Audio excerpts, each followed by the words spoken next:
Melusines are beautiful creatures. They are the pride of Fontaine. Be sure to be friendly and cause them no harm.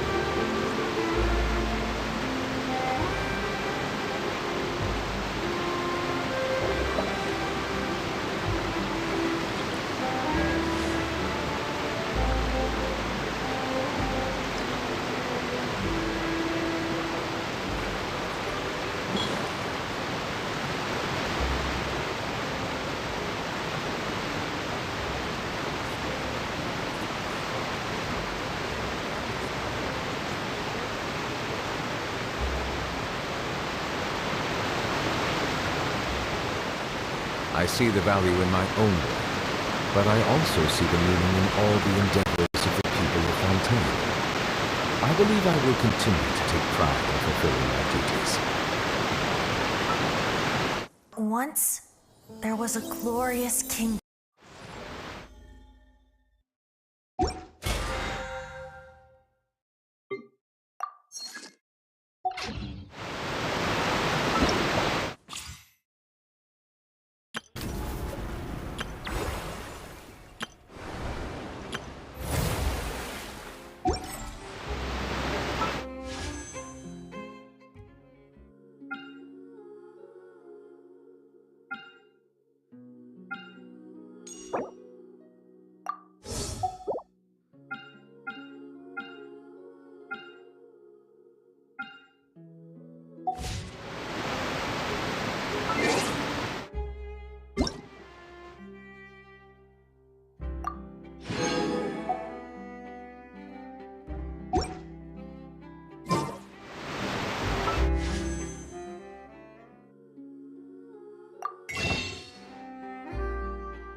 For a little rest after breakfast. This is the life. Wait a sec. Isn't something important supposed to happen today? Oh, today's our big day! We're supposed to leave the Fortress of Mirapede! Come on, we've got to go complete the release procedures now!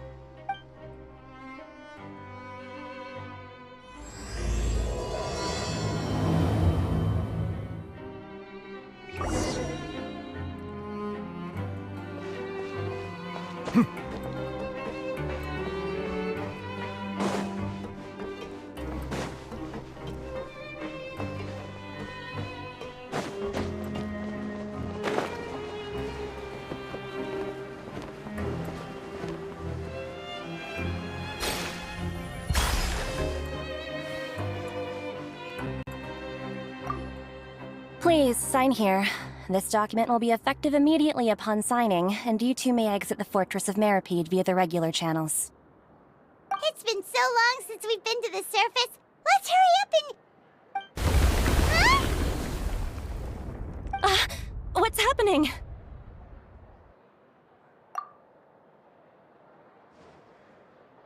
I'm fine, thanks. But I wonder what that tremor was just now. Let's go ask the Duke.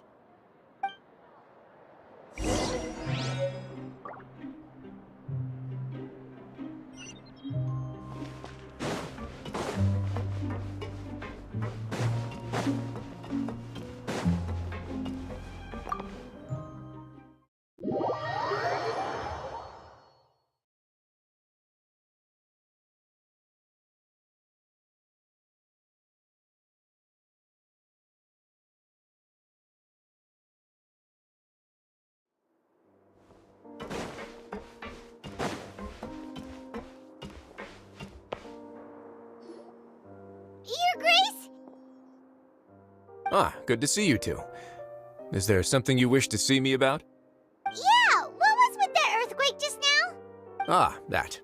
The tremor didn't originate from the seafloor. In fact, it seems it came from the surface. Over the years of serving as the warden here, I've developed a sense for distinguishing between what occurs on the surface and what occurs underwater. Besides, the seal that Monsieur Neuvillette set in place won't fail so easily. So the fortress is okay? If you recall our last incident, if there really were a problem, there would be crowds of inmates in a panic right now. Huh, you've got a point. Okay, seems we need to get back up to the surface and ask about what happened. By the way, do you know what day it is today? I believe today is this month's pipe cleaning day. Wait, seriously? Ah, yes. Have you completed your release papers? Yep. It's you two. Are you leaving now? That's right! Today is our last day in prison! But now that Paimon says that, it doesn't feel like we were confined here. Oh yeah, Paimon feels fond of this place now! Then be sure to come back and visit. I'll miss you. If you've signed the release papers, then you're free to go. The guards will escort you out. You're not going to see us off? I knew you'd ask. All right, sure. Let's go. Well, you actually agreed. No worries, you must be busy. Paimon was just joking. Ah, so you do have a polite side, I see. After being down here for so long, I imagine you must feel like you're lacking companionship. Shall I come along too? Yeah, don't worry, we'll come back to see you. Paimon really likes the cafeteria here. The chefs sure do know how to make good grub. I hope you won't be here as convicts the next time I see you. We'll do our best to stay out of trouble. Well, it seems our work in the Fortress of Meripede is finished. That's the end of another chapter in our journey. And since Neuvillette was the one who asked us to come here, we should probably go report to him now. Next up, the Palais Mermonia. You're going to see Monsieur Neuvillette? Please pass on our kind regards. I'm sure just your regards will do, no? I believe it would be the polite thing to do. You're right. I've heard the Palais has been terribly busy these days. Tell him that I hope he hasn't been overwhelmed by the recent string of troubles.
Palais Mermonia sure is buzzing with activity today.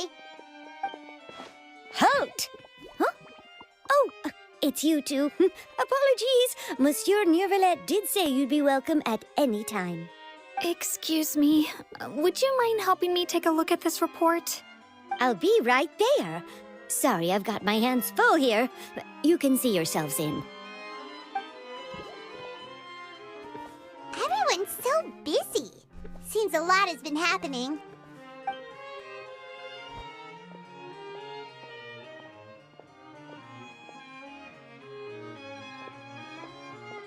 Neuvillette! Hello.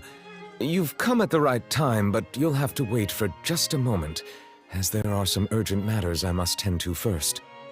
In the meantime, please, have a seat. If you'd like to have something to drink, let the Melusine outside know. That's all right. We just ate. Very well, then. Let's take a break over there while we wait for him to finish his work.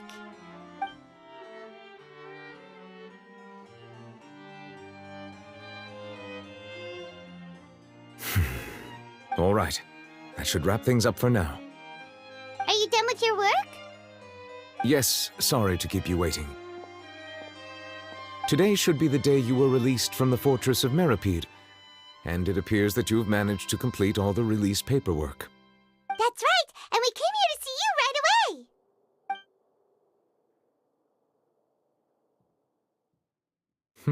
away. A massive whale.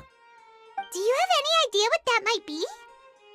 Judging from your description, that cannot have occurred in any ordinary waters, but rather something like the primordial sea. A whale of that size and shape cannot usually be found in the waters of Tevat. Therefore, we can only assume that Child is presently immersed in primordial seawater. Immersed in primordial seawater? But how? And is he okay? Most people wouldn't be capable of entering in the first place. I'm not completely sure how he could have gotten there myself. Yes? What is it? Ah, right! Paimon felt it too! We asked the Duke and he said it wasn't from underwater, so we figured you might know something about it. It turns out that I have just received a report about this particular matter. In fact, that's exactly what I was busy with a moment ago. The source of the tremor was here on the surface near Poisson. After the shaking stopped, the water levels in the Poisson area rose at an alarming rate. The water levels rose?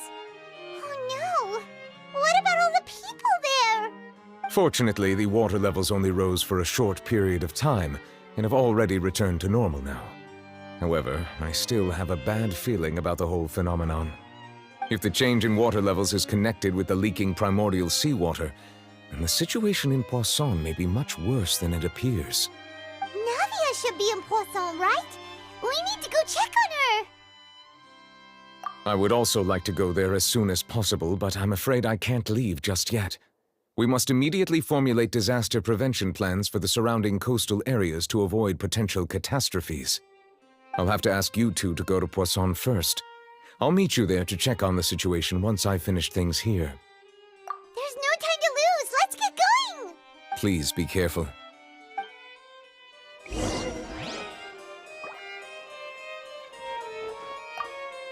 The two of you have my thanks. If you need any help, just let me know.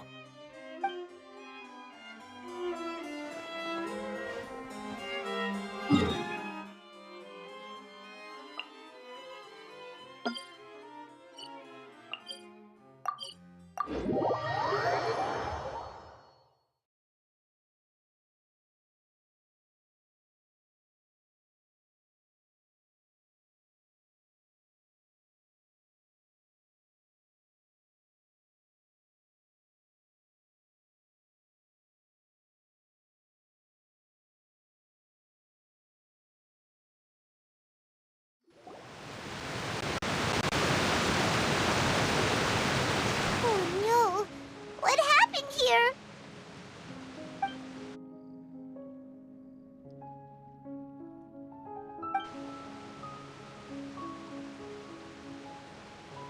Navia should be around here, right? We need to make sure she's still... Paimon means we need to check on her.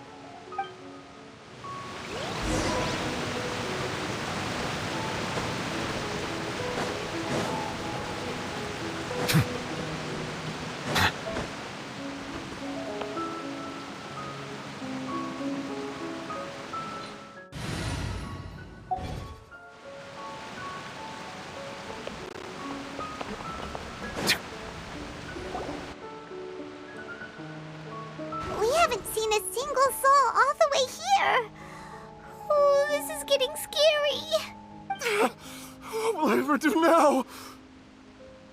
Look! There's someone on the roof over there! Just stay put! We're coming up! Watch your balance! All right! Just hurry!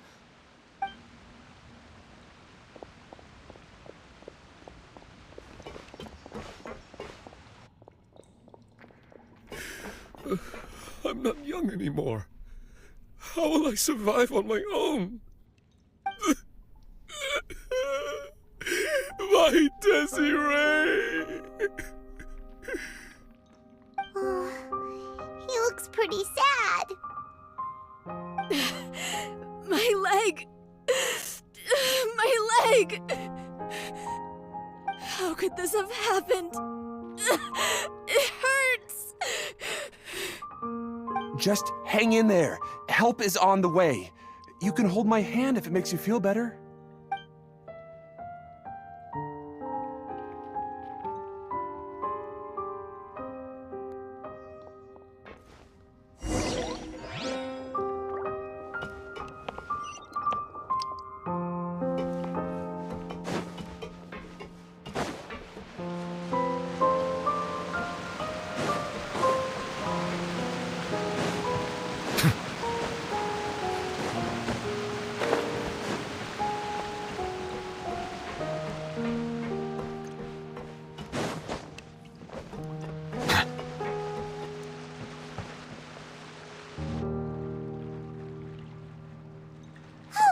Navia! She's over there!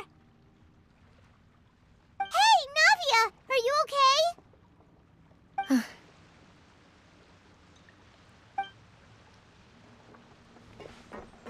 You're here. We heard there was a situation in Poisson, so we came as quickly as we could. Yes. As you can see, the water level suddenly rose. It caused quite the disturbance, in fact.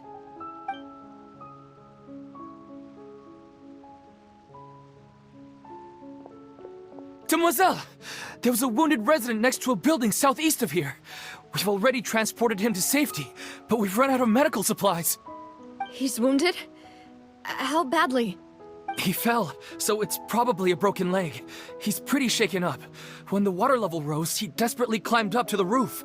Once the water receded and he saw the ground, he became terrified and eventually... He jumped down then. Find the leader of Squad 1 and tell him to take the wounded resident to see a doctor. He should know where to go. Understood. I'll take over his search and rescue mission in the meantime. All right. You'll be in charge. I'm sorry. Where were we?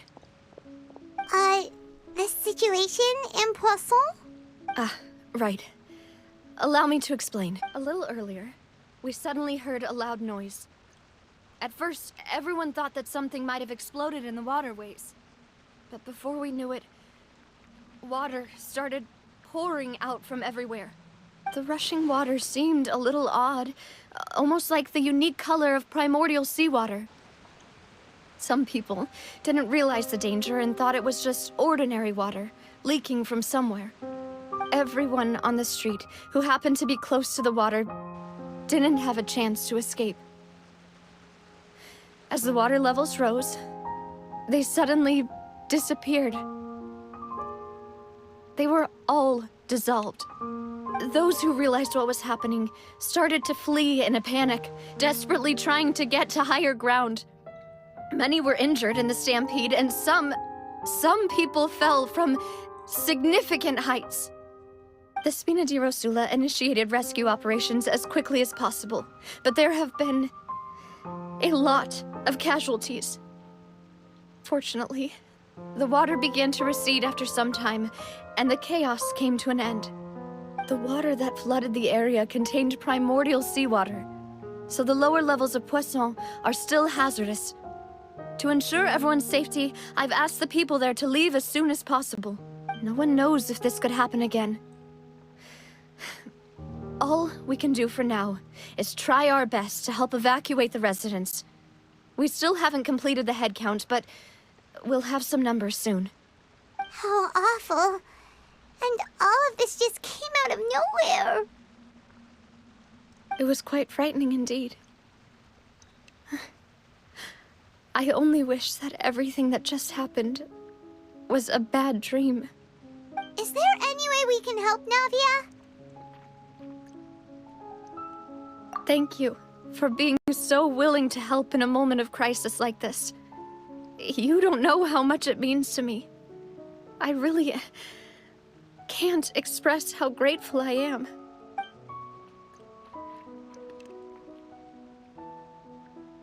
Don't say that, Navia. That's what friends are for.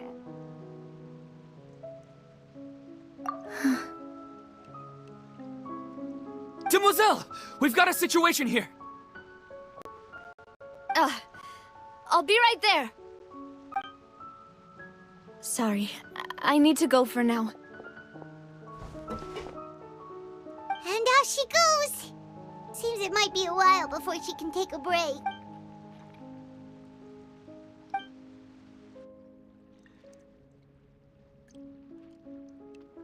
Okay, the wounded are being tended to, and we finished a preliminary head count. More support has just arrived, so I suppose I finally have a moment to focus on my own matters. Of course, we should remain ready for anything, and continue doing our best to rescue others. I'll be sure to have everyone at the Spina di Rosula ready to render assistance. Traveler, Paimon, would you two accompany me to my father's grave for a moment? Huh? Right now? Thank you.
Not a lot of people here, huh? Well, given the time of day and the whole situation in Poisson, Paimon doesn't think there'd be a ton of people here visiting graves. Right. That's how things are now. The living are so exhausted that they've no strength to spare any words for the dead. Navia?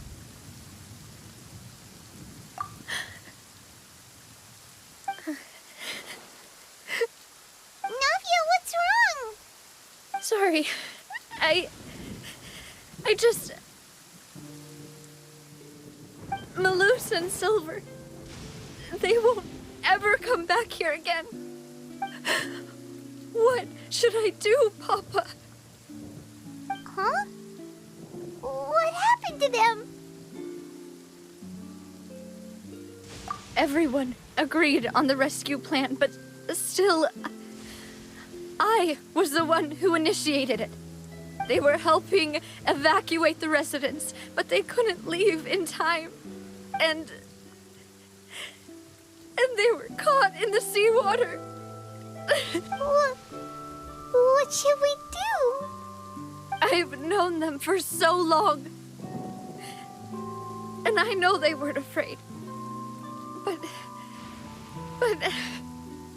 I could at least hold a funeral for my father. And I know where he rests. But as for Malus and Silver, they're just gone. I just can't.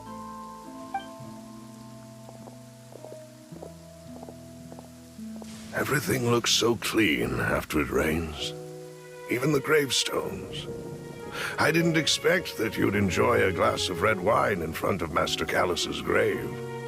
I can understand. Besides, the scenery here isn't half bad. See, it's not just me. I always want to bring something when I visit Papa. Perhaps we might even have a picnic.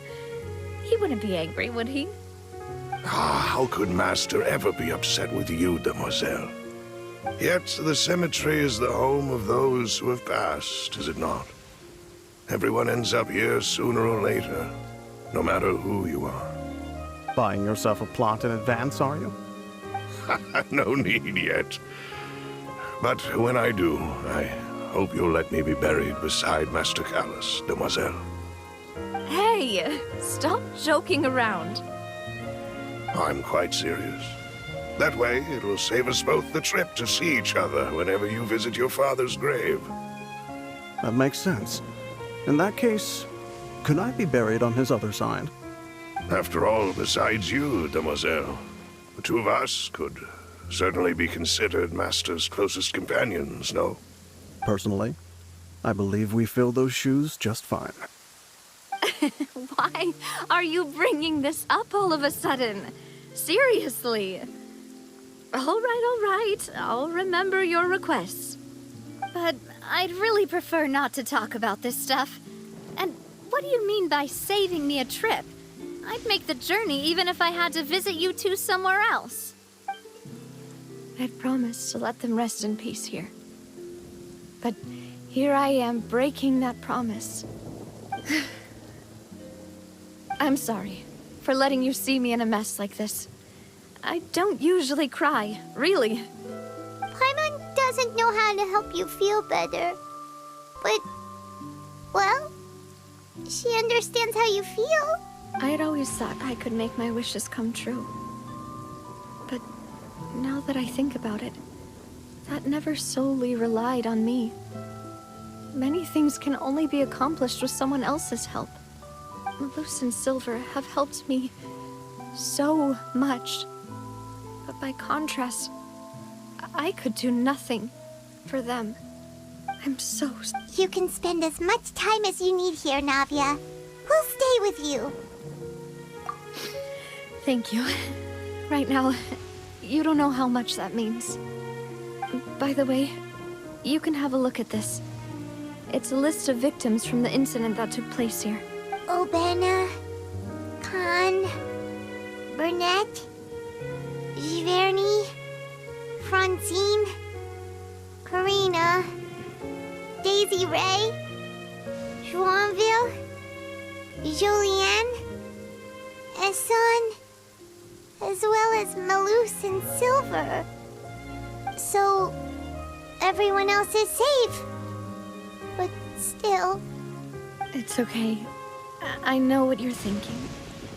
And you're right. We lost Malus and Silver. But we were able to save more than we anticipated. The overall outcome indicates that the cost was worth it.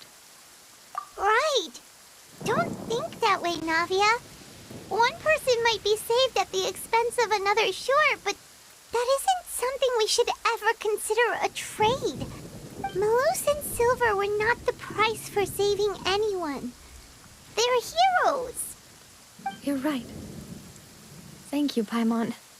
What you said just now was pretty amazing, actually. I'll remember your words. Oh, really? Seems you've become more eloquent in the time since we last met. The knave? What are you doing here? Is everything going well on your side? Yes, my people are carrying out the mission according to your request. All the residents of Poisson have been evacuated, and we're preparing to relocate them to higher ground. As for these supplies, we have everything taken care of. There is no need to worry. Thank you very much. Wait, do you two know each other? We just met recently. Right, Miss Navia? Usually, I would call this a coincidental encounter. that doesn't quite fit this time. Besides, it never even crossed my mind that a Fatui Harbinger would come looking for me. Thanks to the Knave, Spina di Rosula received generous support from the Fatui, which allowed us to complete the rescue and evacuation work so quickly. Mutual aid is essential to fostering positive developments. We were already in the area, in any case, so it was nothing. That said, I must say that you're a lot sharper than you let on. I'm sure you understand what I mean. I apologize for all the ways in which I tested you previously. We've never worked with a Fatui before, and it's extremely important for us to know who we're working with. My subordinates have reported that Fatui soldiers have been observing water levels and taking head counts in various locations. I hear that they've also prepared a large amount of emergency supplies. I'm quite surprised. This is nothing to brag about, nor do I intend to. It is simply the way of powerful organizations to act forcefully, whether they are doing good or ill. You've witnessed that firsthand, in any case. As I've told this traveler before, I know of the prophecy, and I intend to prevent the impending disaster. Lending your organization a hand was a natural first step in accomplishing that. As such, do not be troubled by this token of our sincerity. Perhaps one day, you'll also be able to help me in the same way. Without your help, there would have been many more casualties. I won't forget your kindness. Furthermore, I sincerely regret what happened to Malus and Silver.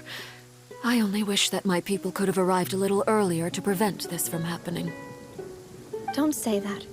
You and your subordinates did everything you could. As Paimon said, Malus and Silver didn't choose to sacrifice themselves for any specific person. And they weren't the price paid for other salvation. I've never liked hearing people put it that way.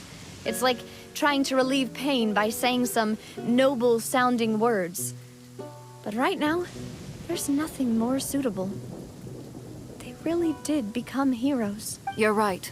I'm sorry for your loss, Miss Navia. Water is life to Fontaine's people, and it also spells disaster.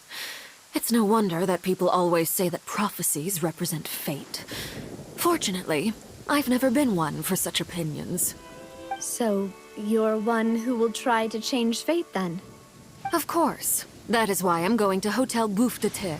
I still have some things to take care of, and the children need my attention. By the way, Traveler, Paimon, one more thing.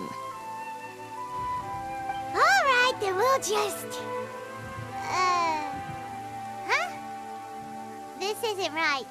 Paimon thought you would ask us to walk with you for a moment so you could tell us something in private. That is a clever and useful conversation technique, which I do like to use when necessary. But there's no need today. It would not hurt to have Miss Navia listening in. Traveler, I'm sure you remember that I said we could work together when we had the chance. You and I both know that there may be issues with the Primordial Sea. Previously, it was the Fortress of Meripede's sluice gate, and this time it was the water levels in Poisson. These are both signals. Indeed. Allow me to share the latest intel I've received from the House of the Hearth's intelligence network with you.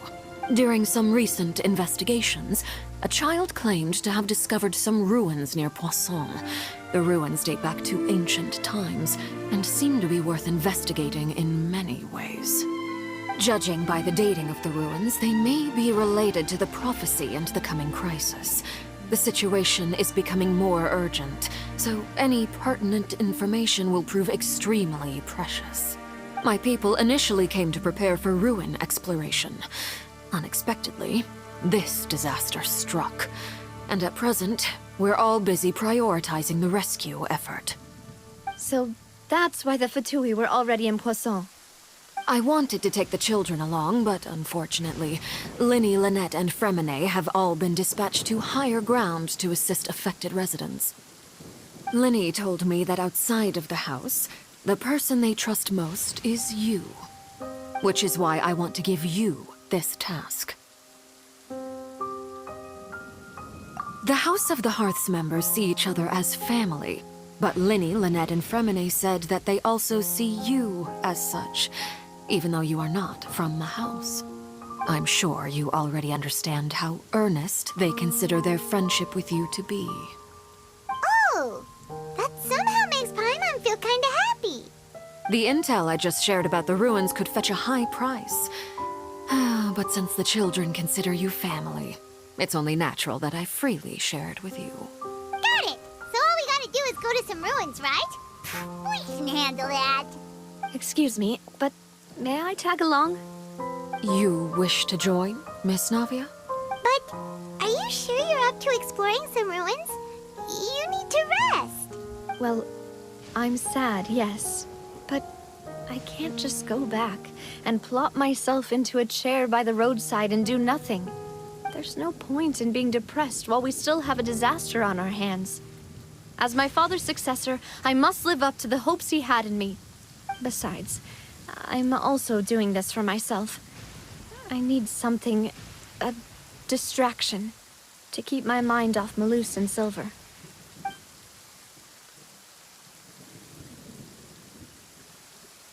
Since you put it that way, I have no objections. What do you say, traveler? All right. The ruins are to the south of Poisson. Here's the map. Okay, the three of us will handle it. Come on, let's pack up and get going.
So, are these the ruins the knave was talking about?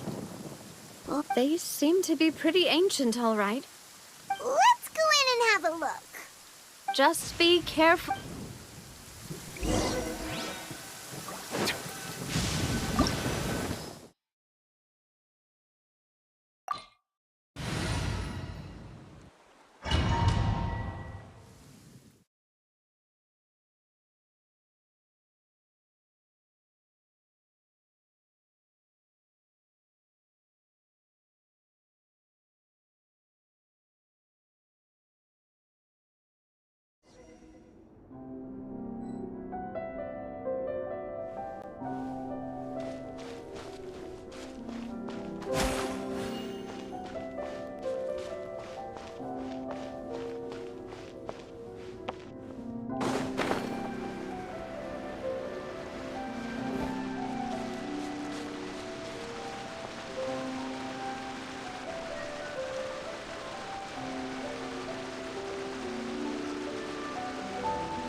Gather! Order guide you!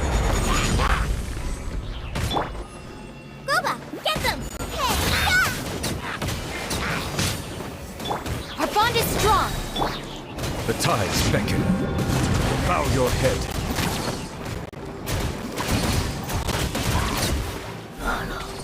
Dada Kondala.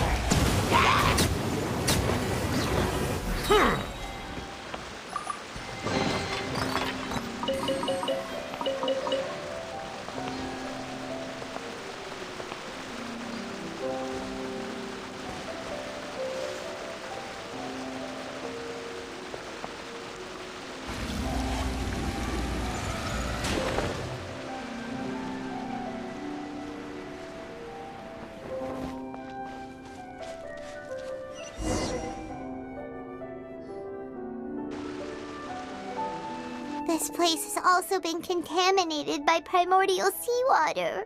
Yeah. And a lot of it, too. A Fontainian would most likely dissolve the moment they fell in. Right! You can't go down if there's primordial seawater. It's too dangerous, and it won't be any help for you to just stay here. Don't get by my wrong. We're not saying you're useless. It's just that... No, you're right. I can't do anything in this situation. I'll leave this to you.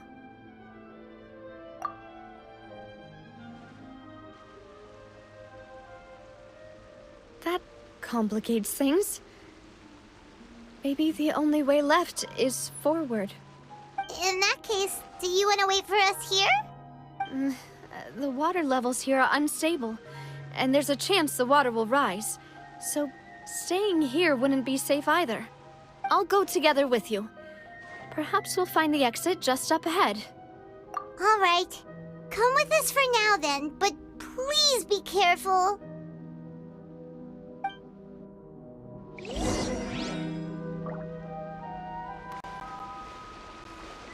Oh no, it's a dead end! Let's try climbing over from the side.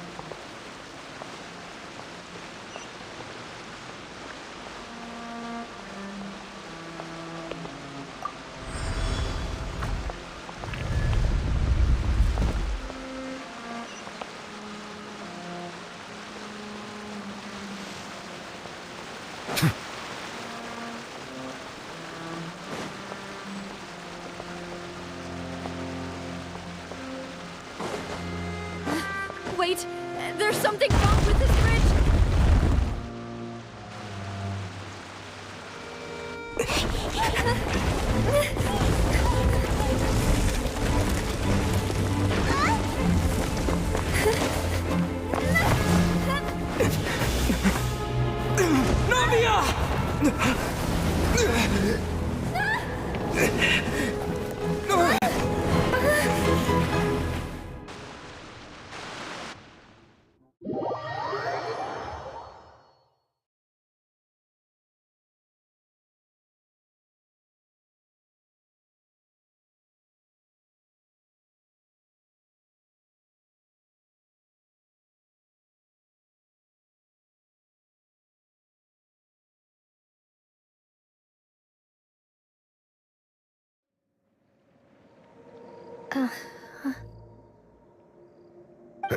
Demoiselle?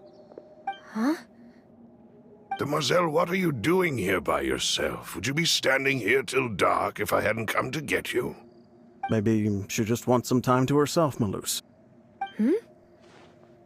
Oh, was I sleeping? Yes, it would appear so. I must be tired. That's quite possible. However, you were the one that suggested we go out for a walk.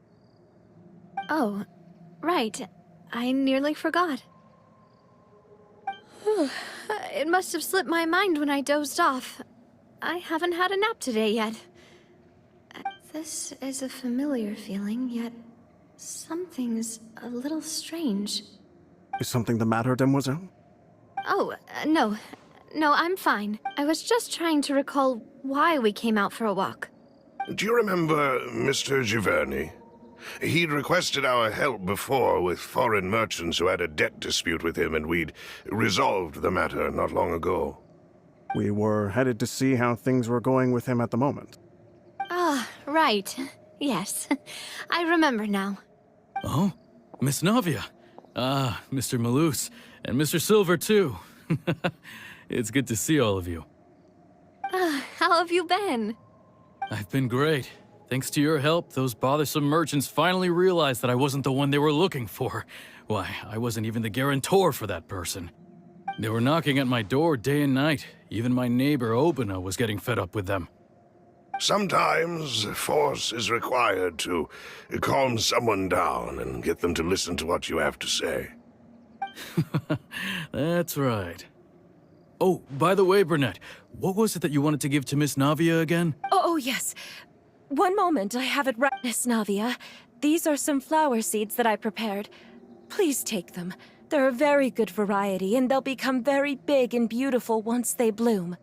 I don't know what we would have done without your help, so this is a little token of our appreciation. I hope you won't refuse. Ah, did you cultivate them yourself? Thank you so much. I'll certainly take them. Maloose, we do still have some empty flower pots at home, right? Why, we can have as many pots as you'd like, demoiselle. Perfect. In that case, we'll swap out some of the decorative plants for some of Mrs. Burnett's flowers. Very well. Wait. Something seems to be off here. Excuse me, madam. If I'm not mistaken, your name is Burnett, correct? That's right. Is something wrong? No, it's nothing. This is the first time we've ever met, but your name seemed familiar to me. I must have heard it when I was discussing things with your husband previously. I've heard this name before.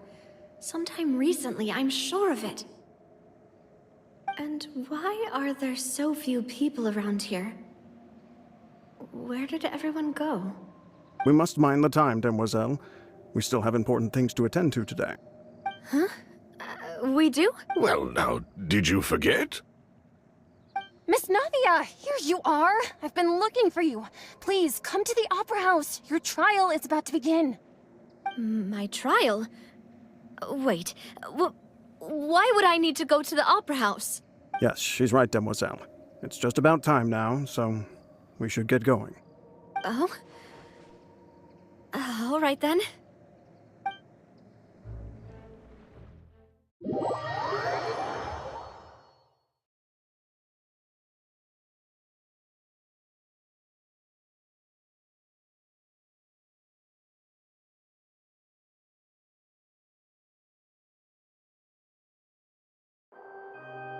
Look, it's Navia! She's here! And her two attendants are with her! Goodness, everyone's finally here. There sure are a lot of people here to see the trial. And they all seem to be oddly excited about something.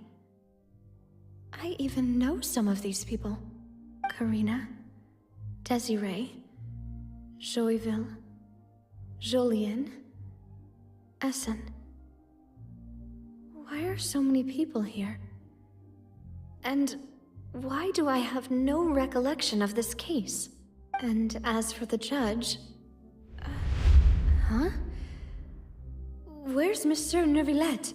Please sit in the defendant's seat. Don't worry, Silver and I shall accompany you. All right. But are you sure you can stand behind me? Typically, it wouldn't be allowed, but today is an exception. Hey, what kind of place do they think this is? Come on, do they have any idea what they're doing? Seriously. Enough with the whispering! Could someone please tell me where Monsieur Neuvillette is? And why I'm standing trial? My dear Miss Navia, have you not yet realized what you've done? In that case, allow me to explain. As all here know, you are Master Callus's successor, the head of the Spina di Rosula, someone held in high regard by every soul in Poisson. After you took over the Spina, you treated all of us just like the late Master Callus had. If anyone in need reached out to you for help, you responded. Not only you, but your butler, your subordinates, nearly everyone in the Spina di Rosula fought for the well-being of those in Poisson. Wait a moment. Aren't you just proving that I'm a good person? Yes, correct. Absolutely right. And that is why you stand accused. You have helped so many people get through so many difficulties. You are one with us. We are inseparable. We are one big family, all of us who are from Poisson, inextricably linked. And with you being so important, we couldn't possibly do without you. Therefore, this fair and honorable court shall declare you guilty, and you shall stay here. You will be together with us forever. Huh? What are you saying? Everything you have said is correct. I have indeed done a lot for my hometown, and I would be willing to be with you all, but what is the purpose of having me stand here like this? What is there to discuss? Ah, well, if that's what you think, then I have no further comments. How wonderful, Miss Navia!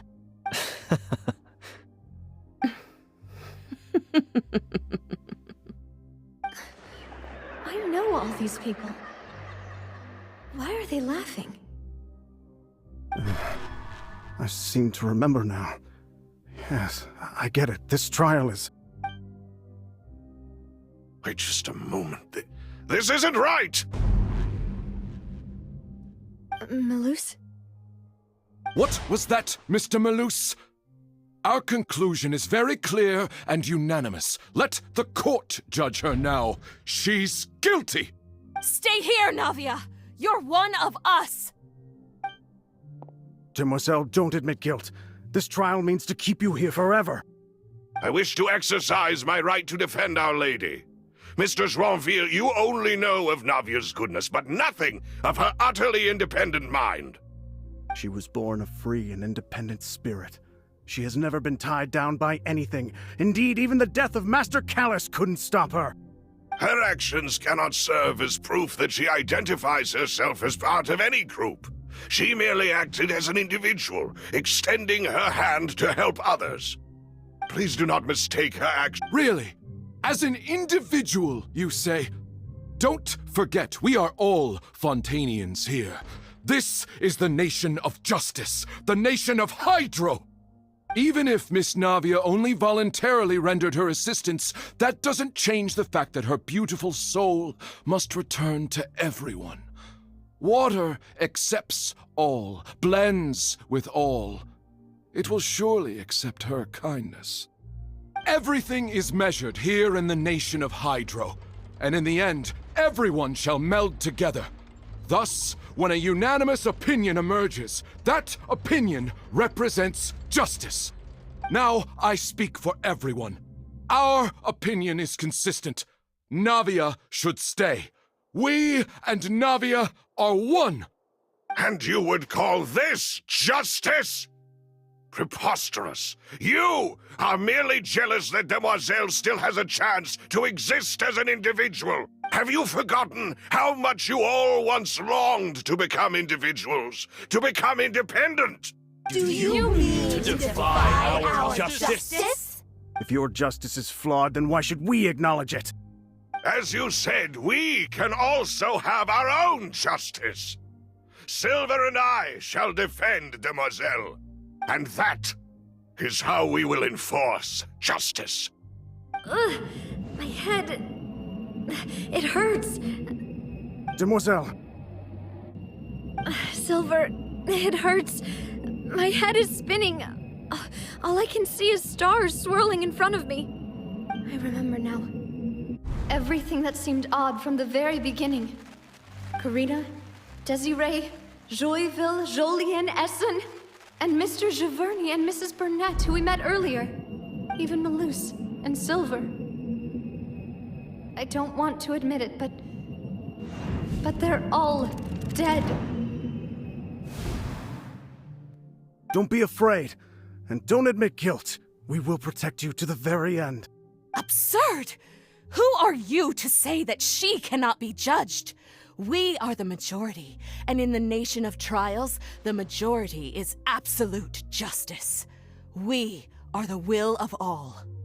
Don't let them escape! We shall keep Navia here with us! Mr. Malus and Mr. Silver, must you be so stubborn? How could the two of you possibly hope to stand against the collective? Do not resist. This judgment is fair and just. Navia belongs to us. After all that happened, she should not be left alone in Poisson. What are you saying? No more excuses! He says we're jealous. Jealous? How could she possibly be an independent What's with these people? Who's jealous of her? She belongs to us! Miss Navia, she... Silence! That's...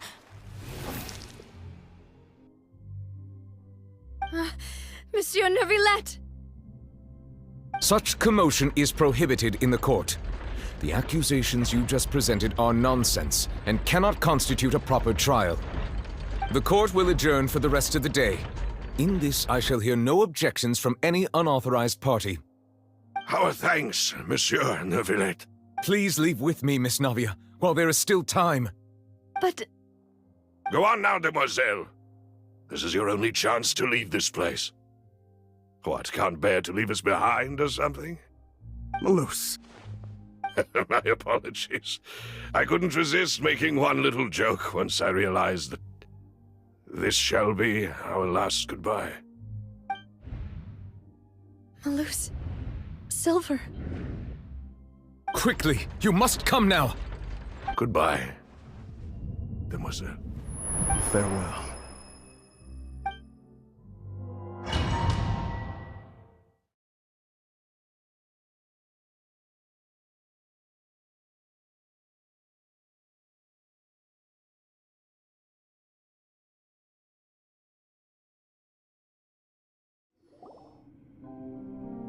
No, wait! Just a second! Navia? You're awake. Good. I must have been dreaming. Malus and Silver were still alive, and they were defending me at some insane trial. It looks like you're all right. Did all the sad feelings cause you to have a nightmare? Paimon could give you a hug. The ruins you were exploring suffered a cave-in. When I arrived, I found you falling toward the water. You were just about to be dissolved within, but I... What is it? I think I saw 2 Oceanids protecting you. It was only for a moment, perhaps even a fraction of a second, but they gave me the chance to retrieve you. Were it not for their intervention, I would not have been able to rescue you before your consciousness dissipated. Wait, did you say Oceanids? You mean like what happened with Vacher? Perhaps those 2 Oceanids were the people you saw in your dream. I always told them that they didn't have to protect me. To think that they'd keep doing so even after death. Please come with me.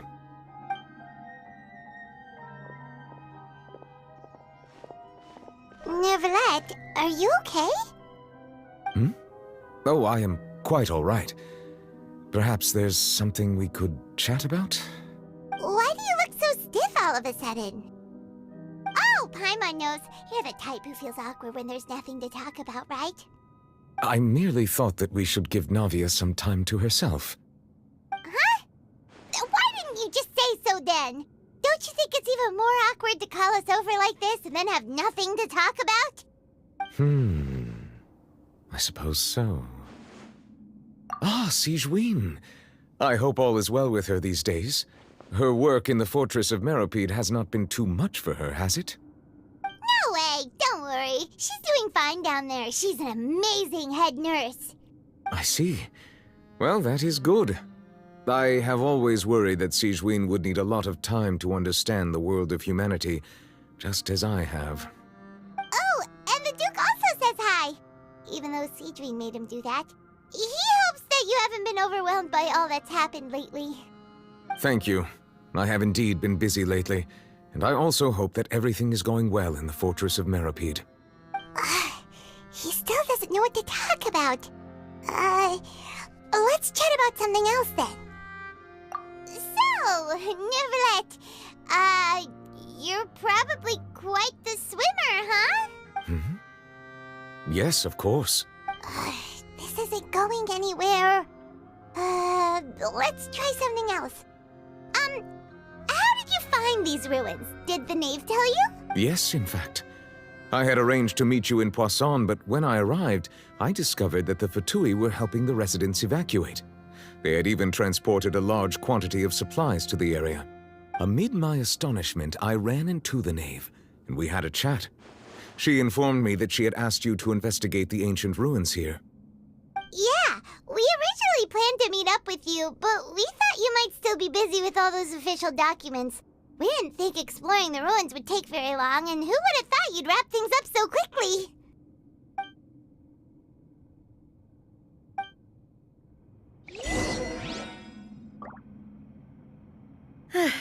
I'm sorry to have kept you all waiting like that.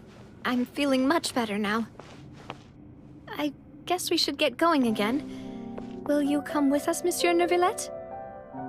Yes, if you wouldn't mind my company. All right! Another one joins the party! Let's get going then!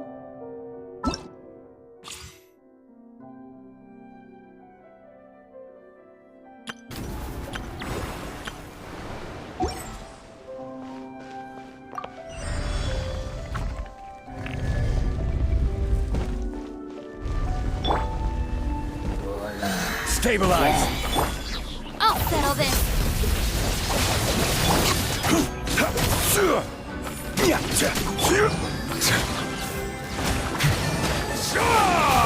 Nice and spicy! Be sanctified. Bow your head.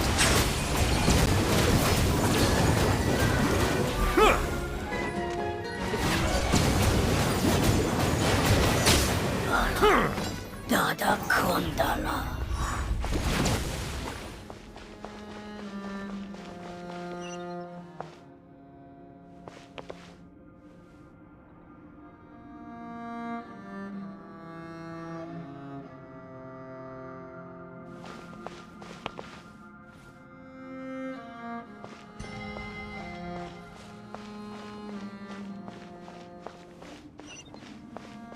Oh no! Another unstable path! Watch your step!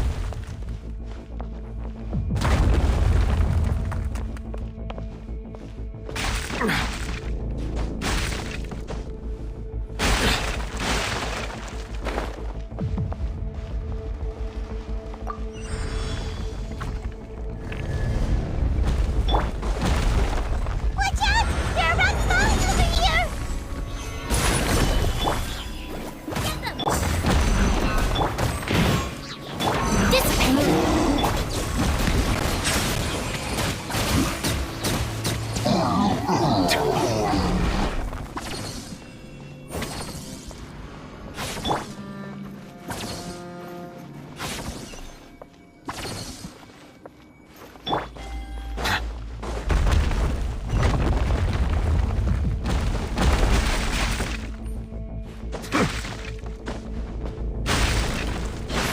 Almost at the top. Keep it up!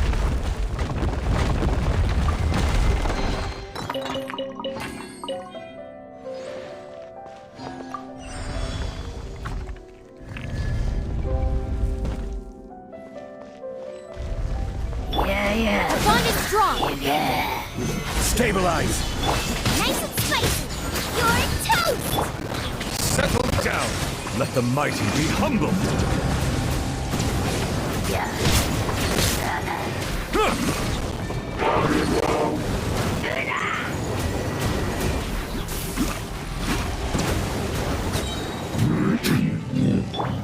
I'm the right man. It's the fucking... Gather. Order guide you. Stand with me. Lightning purified. Bow your head.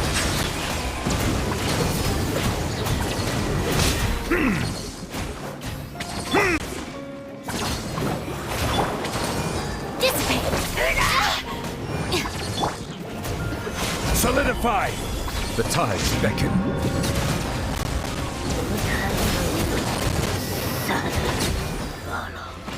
Nada kondala.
Looks like we've reached the end.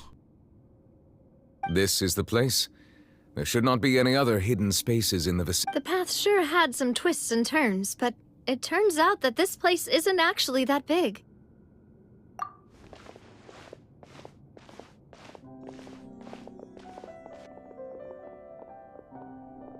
Stone slates. It seems like they were put here as an offering. Could we take them down and have a look? Perhaps we should just leave them be for now. There are 4 locations in total, but only 3 stone slates. The slate that should be in the first empty spot is missing. The surrounding walls also show signs of damage.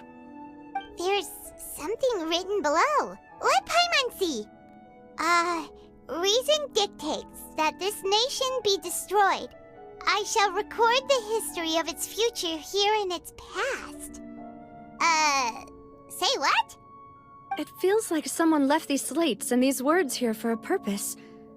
But does he mean that Fontaine should be destroyed? That would fit the circumstances dictated by the prophecy, yes. Indeed, the slate's contents correspond to it. Take the second slate, for example. There's a person kneeling here. She seems so dedicated. And there's a whole bunch of other people behind her doing the same. She's facing this...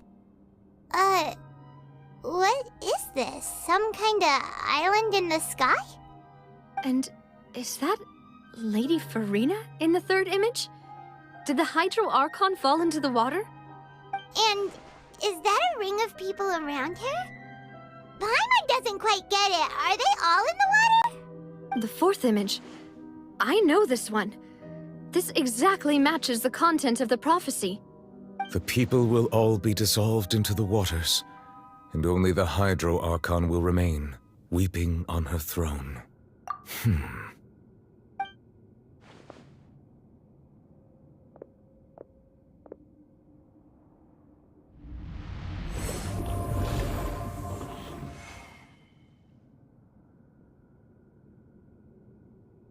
More information should be hidden in these slates, but I fear I cannot easily uncover it, most likely due to us missing the first slate. I am very sorry. Don't blame yourself, Monsieur Neuvillette. Deciphering ancient stone slates isn't one of your duties. Ooh, Paimon's getting the chills just looking at these slates. This says that it's the history of the future, right? That means the prophecy's sure to come true. I really hope it doesn't mean that. Still, Paimon feels like these images are kind of weird when you look at them together.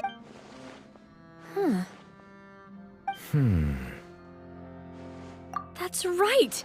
If the images are in chronological order, shouldn't the fourth, the waters drowning Fontaine, come before the third, where the Hydro Archon herself falls into the water?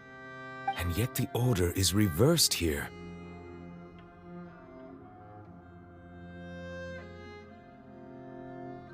If we go by timing, Lady Farina only emerges in the third image. That means that the person in the second image might be the previous Hydro Archon. Egeria, then. I had never met her, but her appearance here does match the records. The previous Archon kneeling before the floating island in the skies, as if confessing a sin. Did she herself commit that sin? And if not, why would she be in such a posture? Also, I'm still wondering why these ancient stone slates are here at all. Judging from their contents, could this place be the origin of the prophecy? Does that mean that someone, or some people, once saw these slates? But who would have created these slates and left these words here? It seems that any further clues will have to come from Farina. In that case, there's no time to lose. There's nothing else to be gained here, so let's head back first. Yeah, we'd better get somewhere safe for now.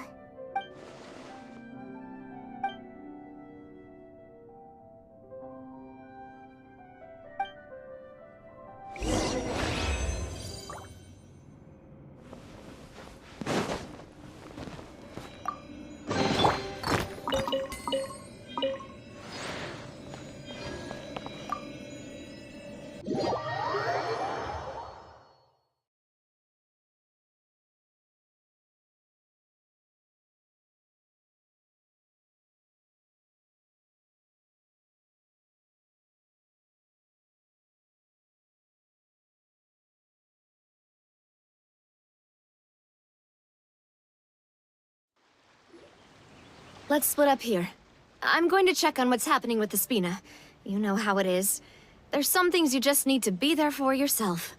You still have energy for that, Navia? Paimon's already beat! Just head back to the Fleuve Cendre and have a rest then. Thanks for keeping me company all this time. I'll depart as well. Thanks for your hard work today. Rest well, everyone. Traveler, I will go talk to Farina tomorrow morning to ask about the stone slates. I'm sure that you're concerned about this matter as well. If you have time, drop by my office. I will share the results of our discussion with you. Are you really gonna talk to her about this directly? Will that be a problem?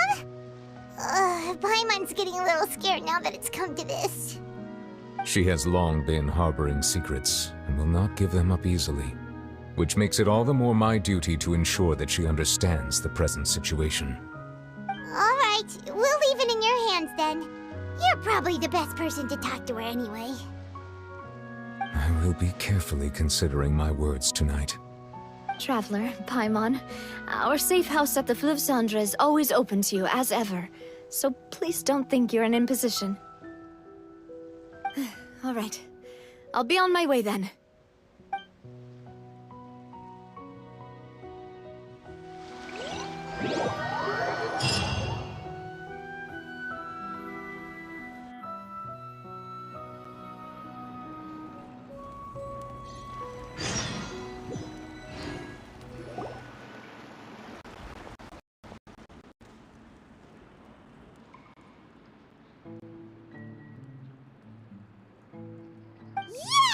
And there's good food too! Navi, no, the boss is the best! Ooh, desserts! Nice, these are all Paimon's! Paimon's already starting to forget what happened today. Oh, that voice. Is that who I think it is? Huh? It's you two. What are you doing in Fontaine?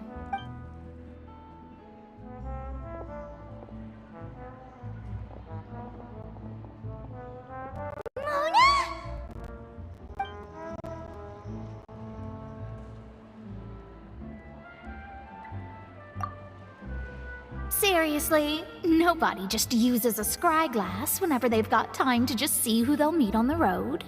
Still, we didn't expect to see you here! Wait, you're not a Fontainian, are you, Mona? Well, I have some business to attend to here, so I booked a hotel in the city. I was just out for a stroll when I bumped into you. Quite unexpectedly, if I might add. Why did you think I was from Fontaine, though? Is that because Magistus doesn't sound much like a Mondstadt surname? Yeah, let's go with that. Well, I used to have my own surname, which was, well, some other thing. Either way, the old hag told me when she took me as her disciple that the first step to being a great astrologist's pupil was to change that name. There was nothing for it, really. She really is amazing at astrology, so I changed my name to what it is now according to her wishes. To my surprise, however, Magistus is not the name of some ancient house or clan. It isn't? Nope. Although it is used by us in place of surnames, it generally just means great. Wow! Imagine including a boast in your name. Wait, are you gonna have to put that into your genealogy as well? I reckon so. In any case, I'd give my disciple a name like this as well, if I were to take one.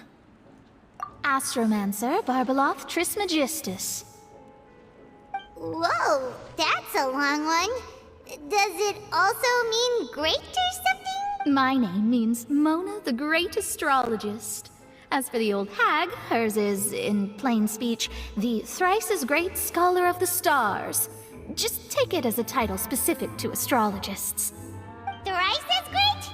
That's so petty. I know, right? That's just how she is.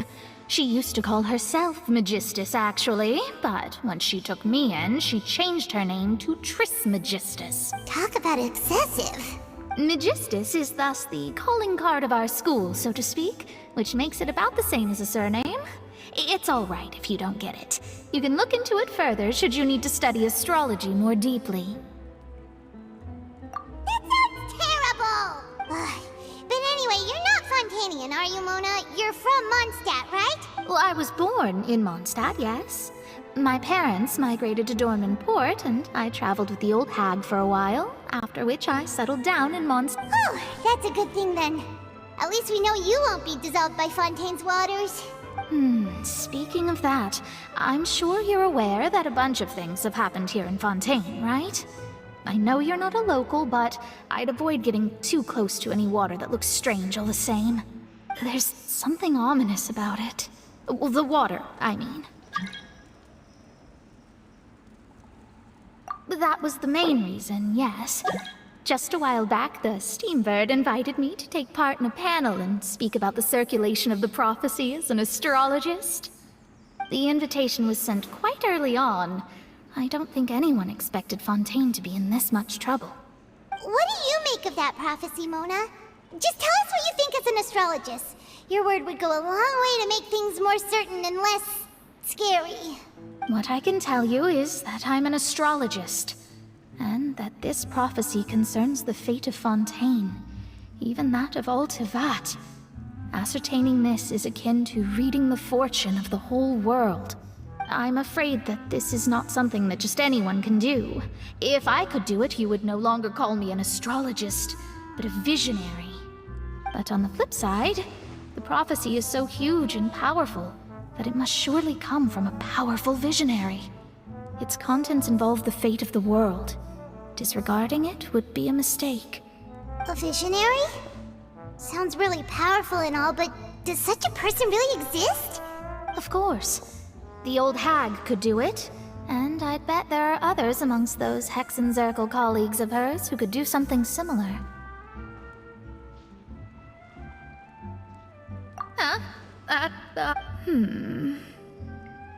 All right, I'll help you. It isn't often that I see you with such a serious look on your face. I'll tell you once I hear back from her. Thanks, Mona. You're amazing as always. Oh, well, this is something only I can do after all. So yes, your praises are quite welcome. That's the greatest of astrologists for you! Of all the people we know, you know the stars the best! Indeed, indeed. That's the spirit. Oh, sorry. I came to see what all the commotion was about. If there's anything you need, do not hesitate to inform the Spina di Rosula. Oh, whoops. Guess we were getting a little too carried away there. Well, I'll go tend to my own business now. If I receive any news, I'll be sure to come find you two again. And there she goes, quick as rushing water. And here we are with the Spina guy giving us suspicious looks. If Paimon hadn't spoken for you, it'd be you getting all the weird looks. The things Paimon does for you. That's more like it.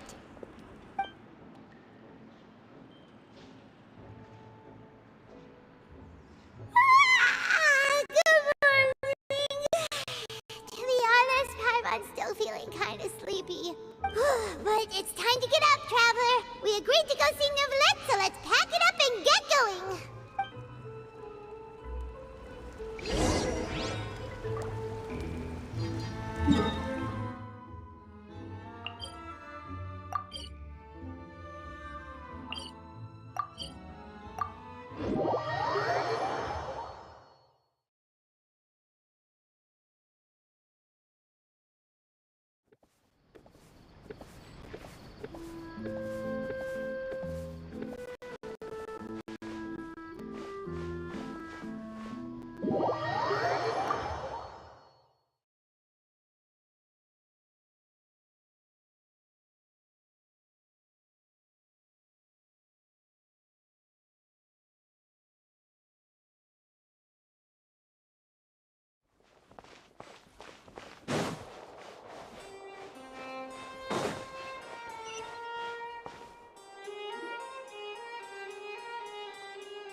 You're here!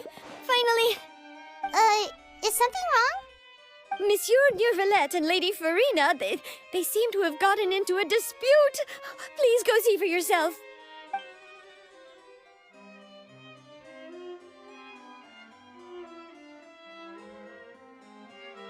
Like I said, I've already explained everything. And yet the problem has not been properly solved. There is little space for excuses between us. It is not my intention to offend you, but please, tell me where you stand. You are the Hydro Archon Focalor, are you not? Look at this. This is a list of the victims from the recent Poisson incident.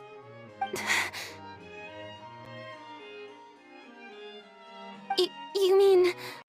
they're all...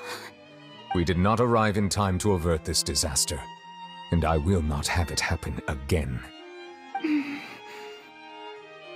I will say this once more. You must tell me everything you know. Yesterday, I found 3 stone slates in some ancient ruins near Poisson. Do you know anything about those?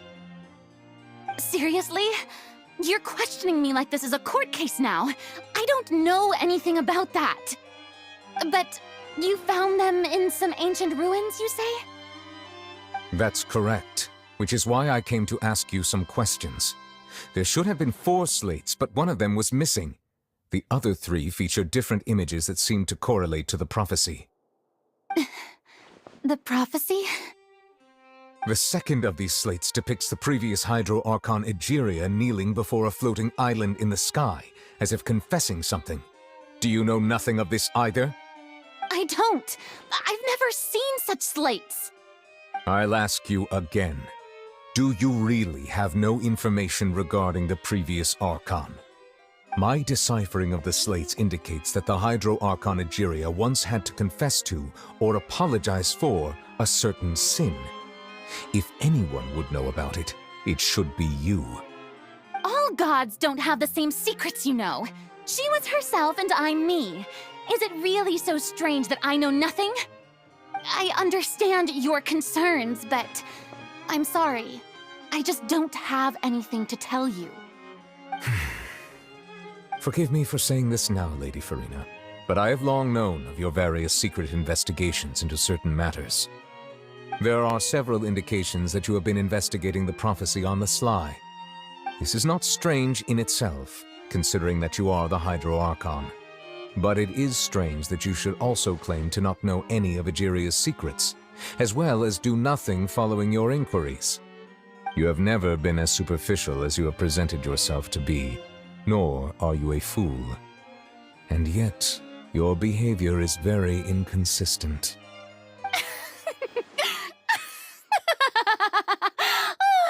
So you've been watching me all this time, have you? I didn't think you were that type. You... Well, since you know about my secret investigations, then you should know I'm actually working to take care of it. There's no point questioning or suspecting me. You're the Eudix, but you're still my subordinate. You should be following my lead. Just trust in me, your Archon, and do as I say. Never mind whether you can truly convince yourself to or not. It'll all turn out fine. That's all I have to say.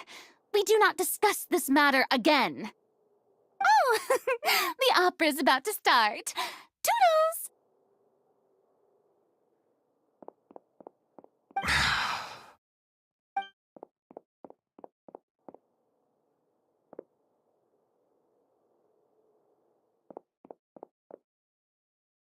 Did Farina not notice us standing by the door? Wonder what's up with her. She was smiling. She didn't seem in the mood to care if we were listening in or not. I assume you've been outside for a while now? Oh, you noticed? She was in a great panic, though I cannot discern the reason. Our discussion reached impasses time and again, a state of affairs that we cannot allow to continue. Still, I do not understand. Dialogue is the basis for understanding, so why did she keep refusing to engage?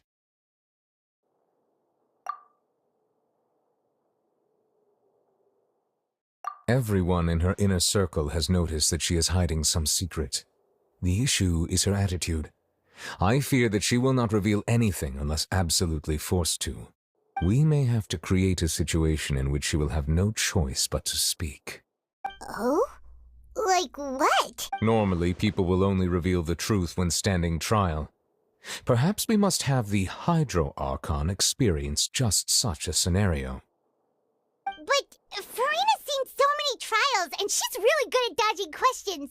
How do we make sure that she won't just slip away at the first chance she gets? We will need to consider this thoroughly, join forces with various parties, and then do what we can. If at all possible, I would prefer to recuse myself from this affair, but we must prevent the prophecy from coming to pass.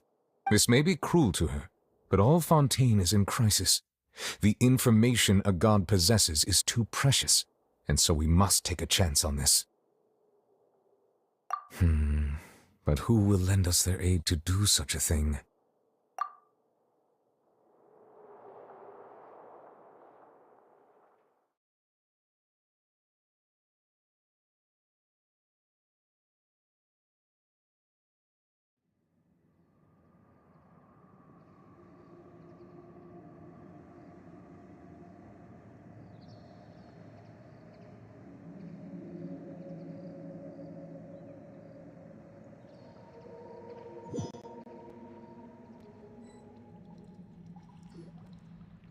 Well, that's everyone, huh?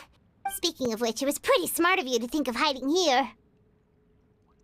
Poisson was just involved in a disaster, so it's presently devoid of people. That naturally makes it the best choice. And here you are drinking tea like it's the most natural thing in the world, huh? That's what families should do. Sit and enjoy a leisurely time together. It's nice to enjoy tea here, you know? Care for a cup? Lend me your ears, everyone. Or perhaps one of you might like to start us off. How about you, friend? Me? No, I don't think I can. Then, how about you, good sir? I fear that I will cause the mood on this boat to become as somber as it is. Well then, I guess we're lucky we've got a local like me to organize things. Wonderful, the spotlight at last. I guess I'll be facilitating things from here. That was a little long-winded, don't you think? Oh, you might be right. Anyway, to cut to the chase, our friend here, the Traveler, has brought us together to discuss something. As for what that is, well, let's start by saying that we'll be pooling our efforts together to create a series of traps. Oh, how intriguing. Well, it's just an expression, really. One that I just learned from Chlorand, and used on the spot. So, let's invite her to explain in detail. A round of applause, please. Huh? Didn't you say that you would be facilitating this? Oh, come now. Your work doesn't involve much public speaking, right? This is a good chance to practice. You might even pick up some fancy oratory tricks to impress your boss with in the future. I see. And what does my boss say?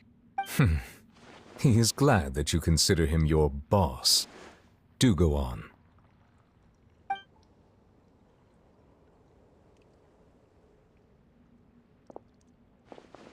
In that case, do any of you have experience hunting? Not that I recall. Fremine and I once used a wooden stick in a basket to catch wild rabbits when we were younger.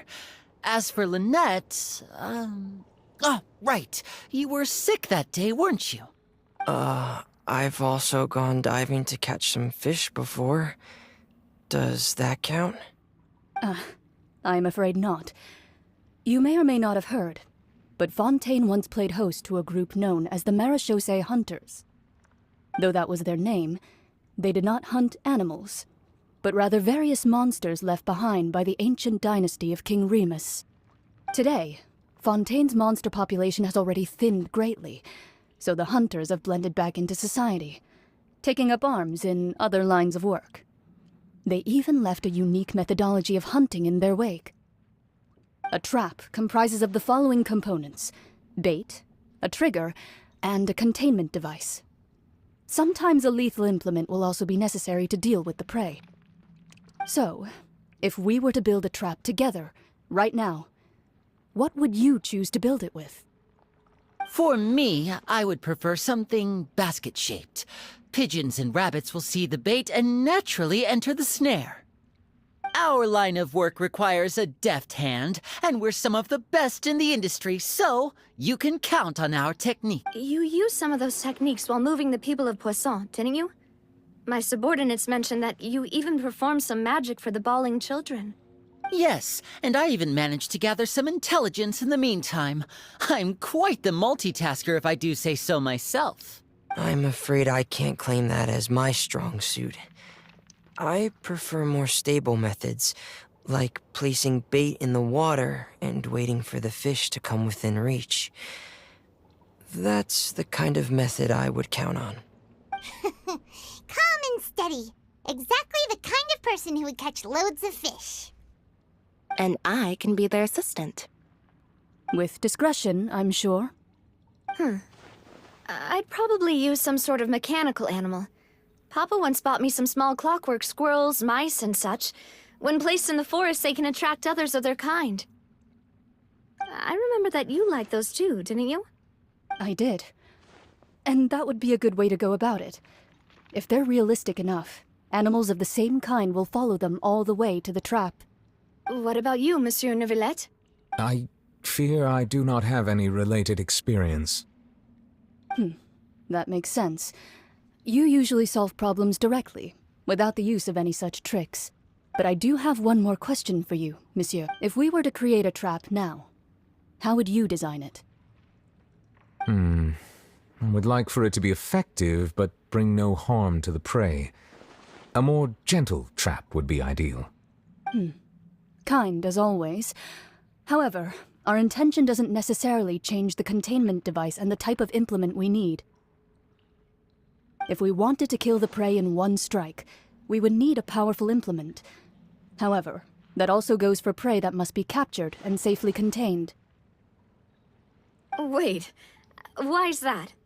Only a hunter who's a true expert at subduing their prey can snare it without harming it. The line that divides life and death is often exceedingly thin. So are we going hunting together?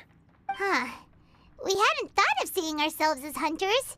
It kinda works, but maybe it's still not the best metaphor. If our means of capturing and dealing with our prey is to put them on trial, then the hunting metaphor is actually quite accurate.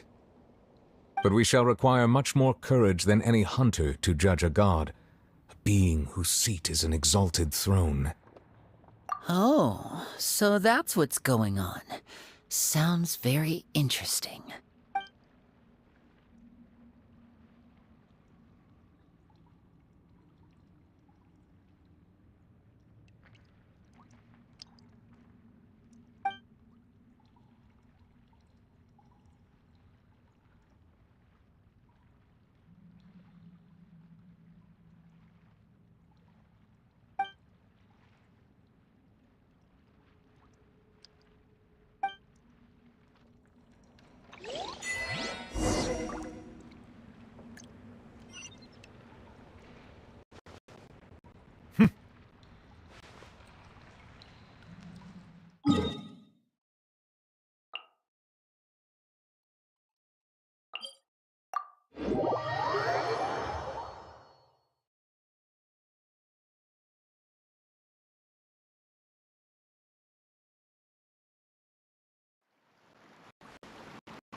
It's been a tough few days, hasn't it? So much has been happening. Paimon didn't think the meetings would go on for so long, but everyone seemed pretty fired up, huh? Paimon thought they'd be at least a little frightened. Well, Fremine was, now that Paimon thinks about it, but everyone else just looked a little surprised. Well... It's hard to say. Paimon doesn't have any experience with this sort of thing. But with you around, Paimon sure will do great. After all, you're the most reliable person in the world, aren't you? Did you just pour some tea? Paimon didn't notice you doing that at all. Then what's that? Paimon's never seen that cup before. Don't be frightened. I'm just joining you two for tea. I merely refrained from saying anything till now. Who's that voice? But there's no one here. Ah, have you forgotten me already? Wait, you are familiar. You're the voice we heard from the sky in Sumeru. The voice from the sky, I fear that description is wrong. Though, not completely wrong. You're feeling lost now, just as you were feeling previously. I sensed that confusion and thus came to you. Guiding people is an irresistible hobby of mine, after all. Consider me a passerby, just accepting a commission from my friend's disciple on a whim.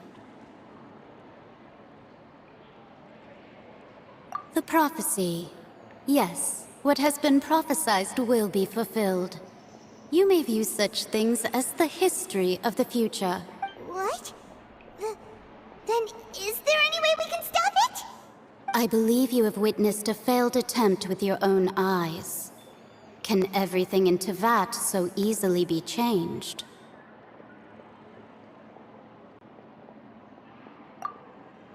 Ah, so you've caught on. Just as prophecies are usually only the future as seen from the perspectives of the gods, could things be happening in hidden corners where the gods' gaze does not fall?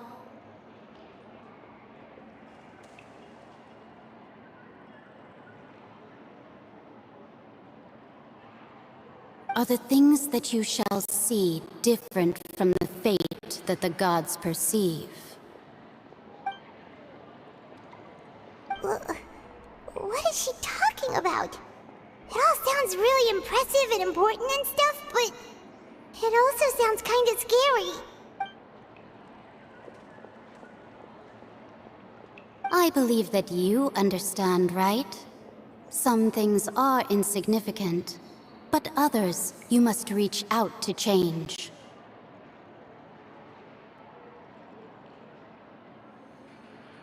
Ultimately, fate shall serve as your only guide, no matter what will happen in Tevat's future. All you need to do is to play your part. This was good tea, by the way. Thank you for your hospitality. Well, that'll be all for today. The voice. It's gone.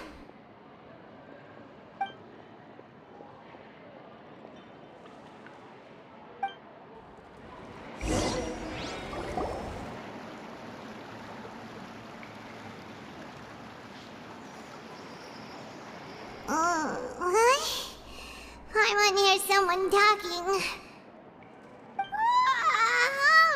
Alright, coming! Hey, it's you who's getting lazy, okay? Well, I see I've walked in on some lively banter. Luna! Fine, just fine. I went to take part in that Steambird panel. It turned out to be more interesting than I expected. Not all Fontainians are pessimistic about this. One journalist mentioned that sitting around and waiting for the end to come would be wrong, and that they should make their own rescue preparations. I agreed, so we had a brief chat with her. Did she have pink hair by any chance? Why, yes, it was Charlotte. I assume you've heard of her, no? That daredevil journalist? I'm in full support of her view. Prophecies are very important, but how can people allow their lives to be commandeered by just a few words? That's right! Paimon's glad to hear something sensible for once. Yes. About what we had discussed before. I did try, but I'm afraid I couldn't reach the old hag. I'll try again tonight, but I wouldn't get your hopes up. Huh?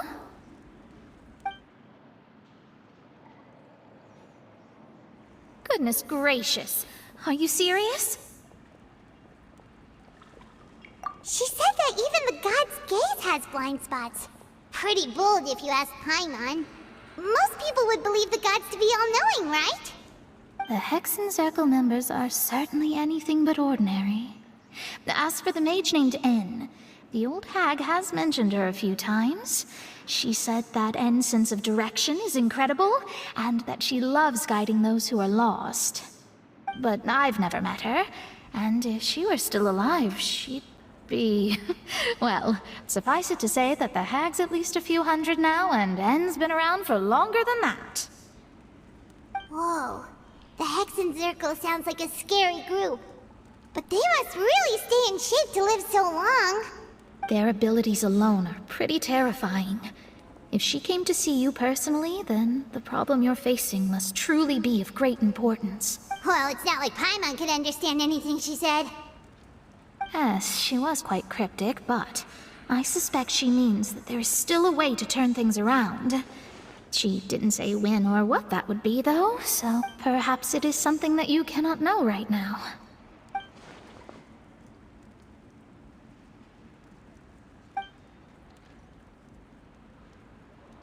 Traveler, Oh, we're fine. We're just a little down right now. It kind of feels like the end is... I see. I feel that same sense of desperation, too. I guess you could consider me someone who has often witnessed fate. So far as I have seen, it cannot be swayed. But even so, I still hope for, and believe in, miracles. Astrology is eternal and rational, but fate may not be. It is cruel, but it can also be beautiful. Perhaps that's what En was trying to tell you. Not to lose heart, and to believe that what you are seeing playing out before you is not yet set in stone. I did originally think of steering clear of all this, but I couldn't. Even if this is all futile, I still wish to help everyone. If we don't struggle to the last, then how can we face the end when it comes? Huh. You do have a point. There I go, talking about astrological principles again. Sorry about that. The moment I start talking about work-related stuff... I need to get going. It was worth trying to comfort you, even if only a little. I believe that you'll help those who are struggling in the same way I did. I suppose that might be why we always seem to meet by coincidence. Paimon feels kinda moved by what Mona said. But also kinda sad, too. Hey, Traveler. Paimon suddenly feels like going outside for a walk. Let's go. Let's walk around the city, shall we? There's a few spots we always like to walk by.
Huh? Our names are written in this newspaper. Let Paimon see! The underwater stronghold, the Fortress of Meripede, has continued in its noble autonomy. But that does not mean that my recent attempts to enter the fortress bore little fruit. Huh. Guess Charlotte still... Thus, did an Outlander friend become the focus of this report. A blonde adventurer with their white fairy, legends trailing in their wake. It is said that this mysterious... So while the fortress's interior remains a mystery behind closed doors, do not fear, for the tales of journalist Charlotte's biggest scoop yet. Huh. Charlotte took so many awesome photos. She hasn't been able to get a hold of anything at the fortress, so since we're easier to find, she's using us as the subject matter instead? Ugh, seriously? Well, fine. Those headlines and photos do look cool, so Paimon will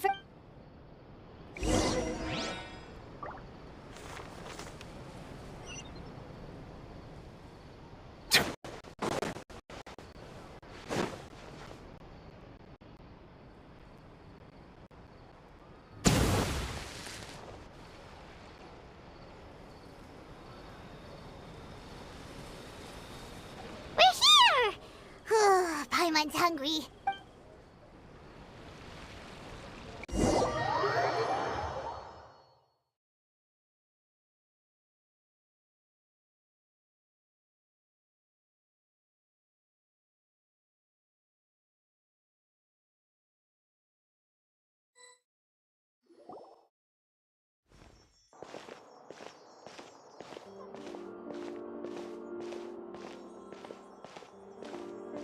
Hey, quick! Look! That's the limited edition, only 16 slices a day cake! It was so delicious the last time we tried it! Despite the tense situation we were in, let's give it another go! Paimon's sure it'll be... 1 slice of cake, please. Someone showed up after all! Oh, wait, you're the one from the Palais Mermonia. Oh, are you here to buy cake too? It seems Monsieur Neuvillette was right. You really can eat. Wait, did he really say something like that? That's right. Even he has his own preferences when it comes to food. As for me, I love the cake and coffee here. Do you come here often? Usually every day. Every day? It's part of my daily schedule, apart from work. I shall have my cake and coffee. Then what if someone told you one day that this place would be closing soon, and you wouldn't get to eat cake here anymore? What would you think? But why would it close? Well, Paimon doesn't know either, but maybe the waters will rise tomorrow. You know, like in the prophecy. Oh, the prophecy. To be honest, I haven't paid much attention to that. No, still, even if there'd be no more cake tomorrow, that wouldn't keep me from having some today. No, it's the same for eating in general. You might not be able to eat tomorrow, but if you can do so today, then you should carry on. That's what people call living, you know. Huh. don't be sad. Excuse me, could I have 2 more slices of cake to go? These 2 slices are for you. Sijuin said that this kind of expression you're making is what humans call being sad. Oh, you know Sijuin? I sure do. She was born before me, and she sometimes comes to the surface to teach us things about humans. Humans are creatures that are sad spirits by feeding them delicious food. So please try the cakes here. I've got something else to do, so I'll be going now. You two try to stay in a good mood after eating, all right? Bye.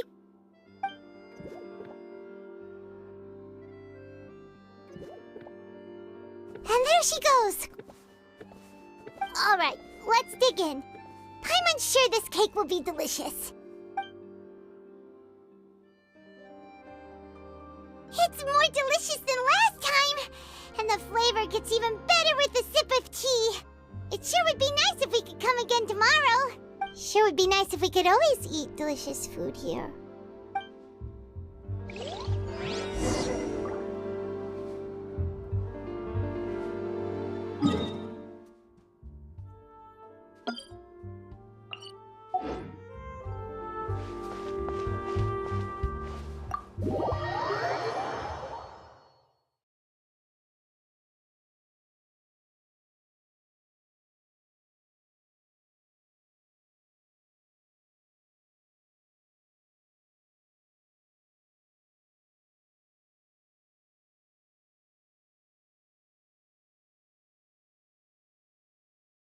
Oh, we're near the Steambird office. Let's go look for Charlotte and have a chat.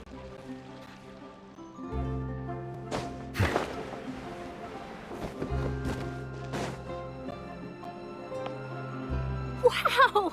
If it isn't the Traveler and Paimon! Oh, have you seen the article I wrote about you? Ha! You've got some nerve! You just used us to make some quick mora!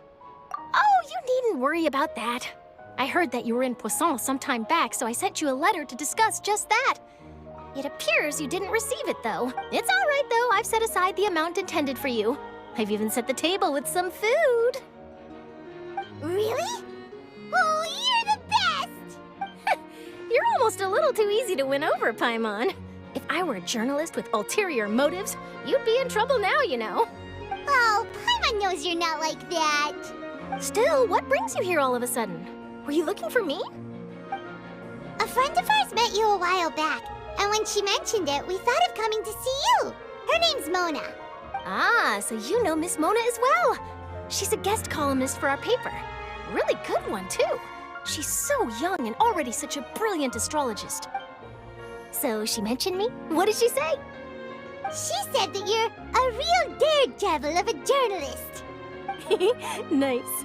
In which case, can this daredevil journalist dare to request an exclusive interview with the legendary Traveler and Paimon? Huh? So your article in the paper today doesn't count? Oh, of course it doesn't. That was more like live photography. What I'd like to do is dive deeper and ask you to talk about the things you've seen and experienced.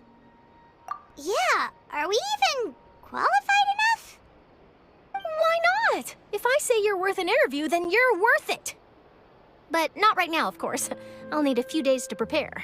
Oh, in that case, we'll just chat when you have the time then? Oh, so that's a yes? Ooh, splendid! I'll tell the editor-in-chief immediately. I'll have to apply for lighting, a venue, some props, and... Whew, so much to get done now. Talk to you later. Wait, Charlotte, Paimon's still got a question for you. And what's that?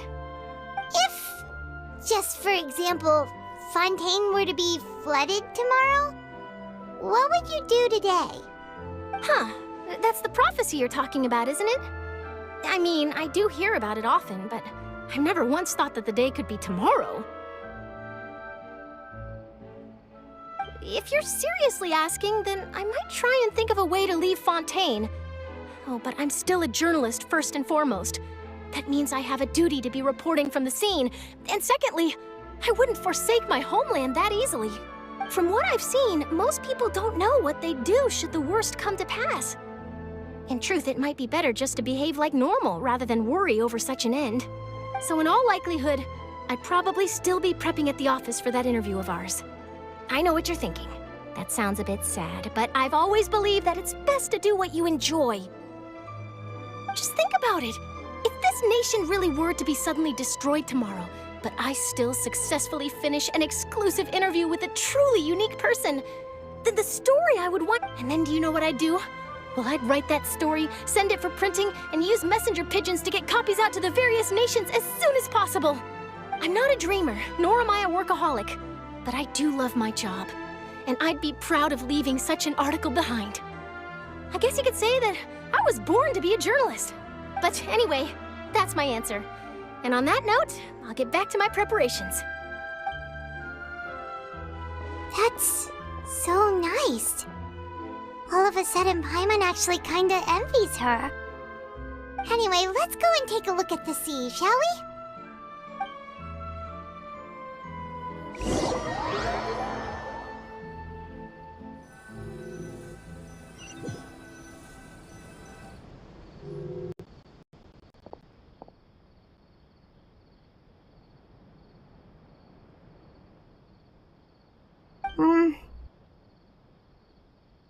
Paimon's been thinking. If it wasn't Fontaine, but all of Teyvat that would be destroyed tomorrow, where would we go and what would we do?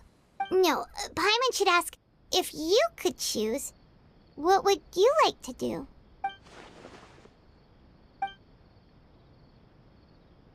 We've always been moving to the next destination, so we haven't spent much time thinking about these kinds of things. We didn't have to either, with us always being on the road and whatnot. You mean, still traveling? Huh. Wait, isn't that what we've always been doing?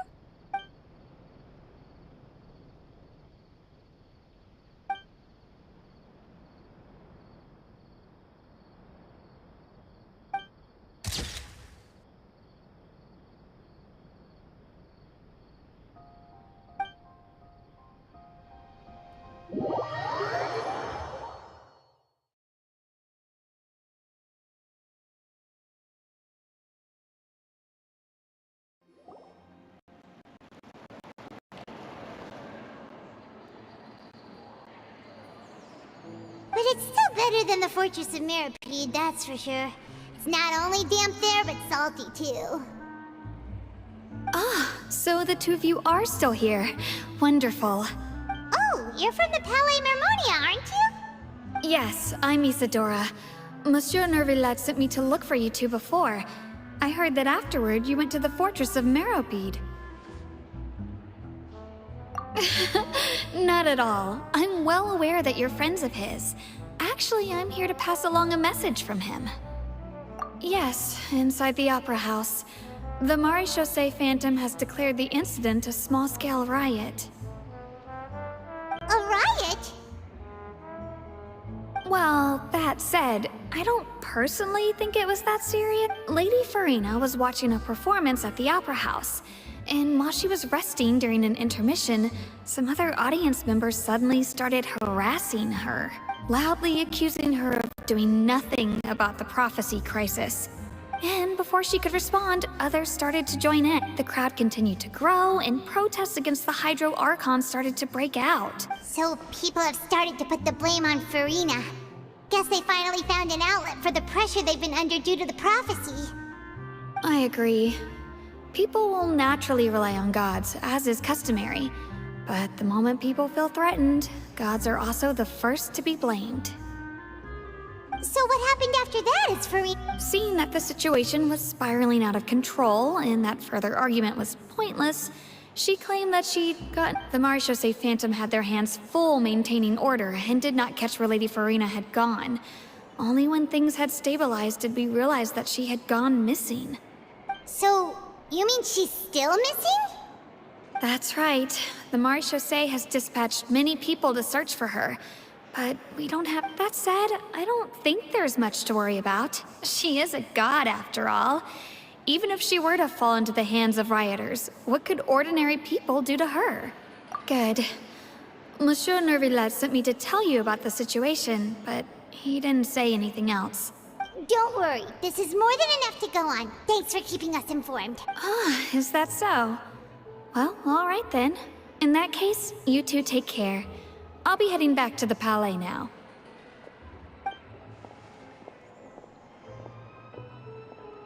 Well, sounds like we should hurry over to Poisson then. If we know Farina, she won't try to fix things in this situation. Instead, she'll look for a place to wait out the heat. And, as we also know, she may be loud and dramatic, but she doesn't have a heart of stone. When Nervalet was talking to her in the Palais Mermonia, and she heard about Poisson, she couldn't hide her sadness and remorse. It would be hard for her to ignore being accused by the public today. Paimon thinks Farina's probably taken the opportunity to slip away to Poisson and try to relieve the sense of guilt that she's... Huh! Well, what do you think? Paimon knows the answer, of course, but Paimon can do the analysis to back it up, too. Cool, huh?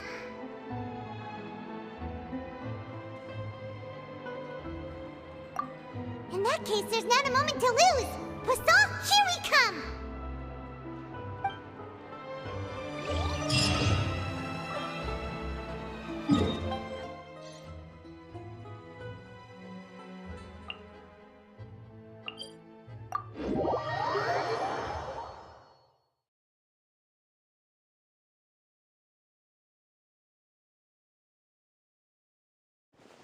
This place looks deserted. Guess all the survivors must have evacuated already.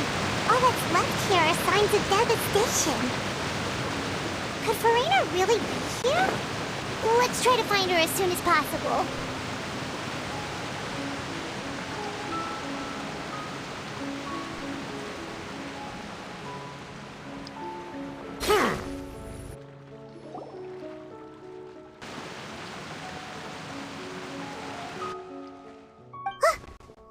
Farina, right over there!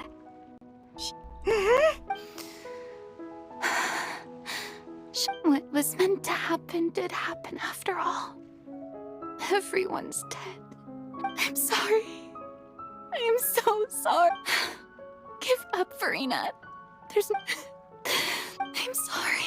But what can I even do?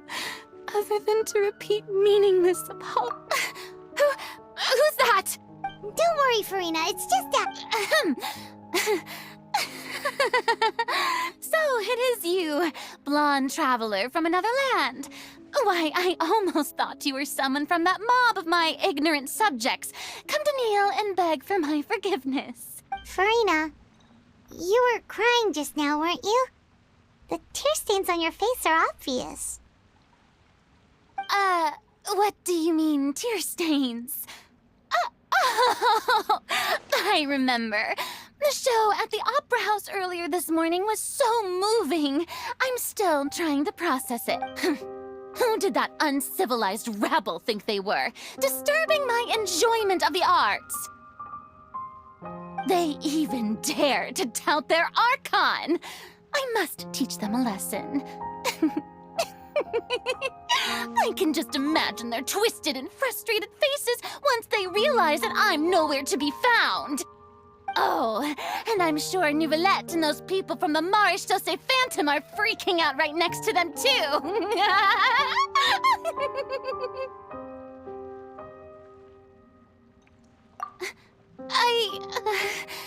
Of course not. Hey, there she is! The Hydro Archon's over there! Quick, after her! Farina, those people seem to be after you. They are? They're just some rabid fans who want to cut the line because they haven't been able to meet me in person, aren't they? That's against the rules. I can't let them get their way. Farina just ran off! Quick, we have to catch up with...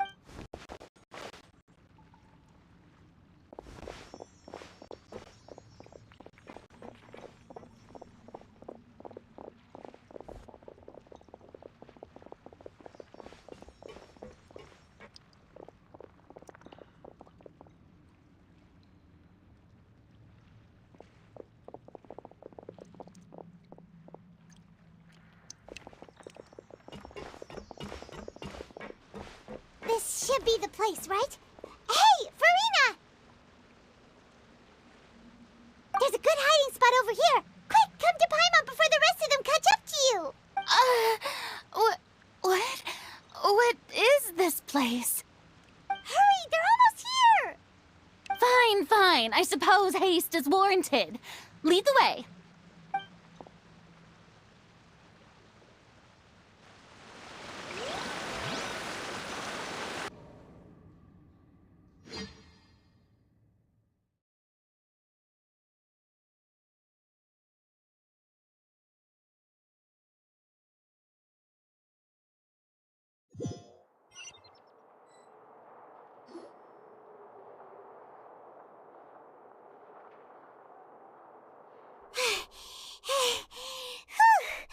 Paimon's exhausted.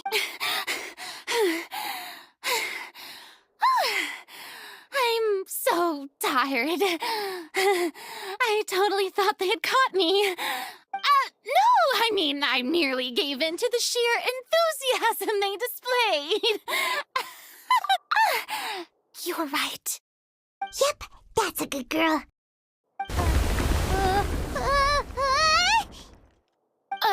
What's happening? The ground's shaking. Yeah, a quake of this kind preceded the flooding in Poisson, didn't it? It can't be. It's happening again. Well, there's no need to worry too much about that. Novelette's made some emergency plans, so the evacuation should go a lot smoother this time. Yeah, I hope you're right. But the people of Poisson, they've already...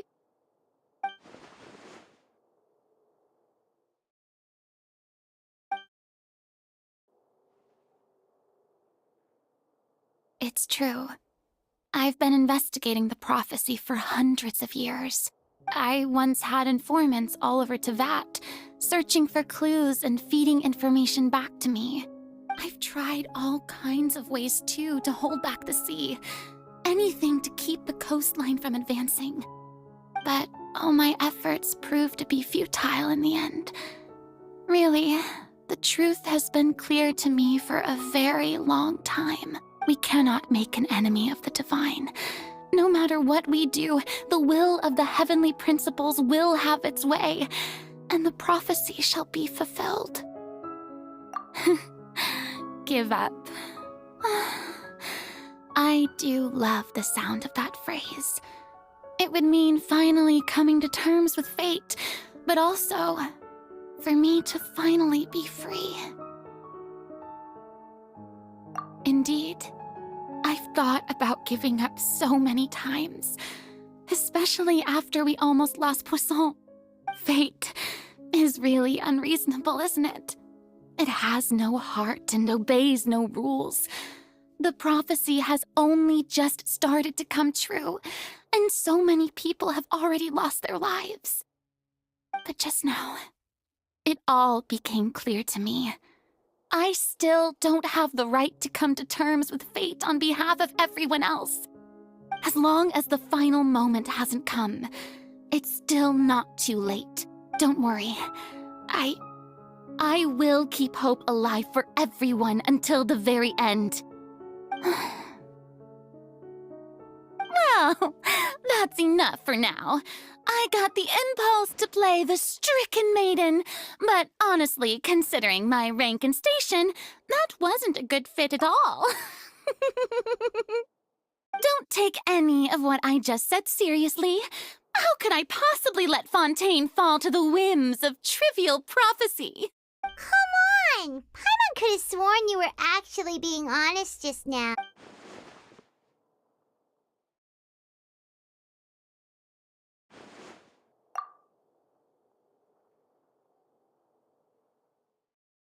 Share my burden. That's impossible. It was fated right from the start that this would be my duty alone.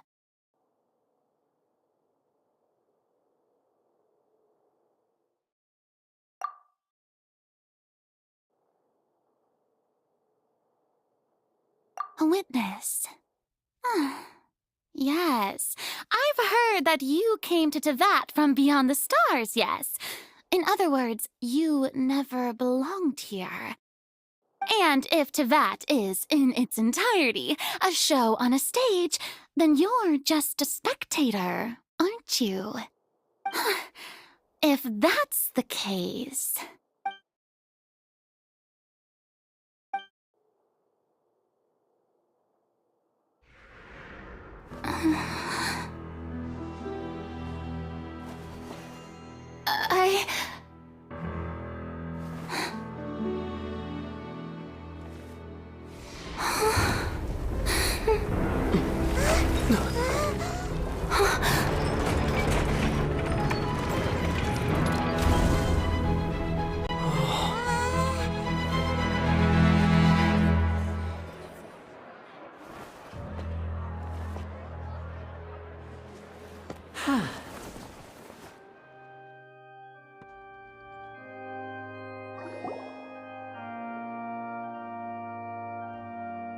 Ladies and gentlemen, this concludes my opening performance.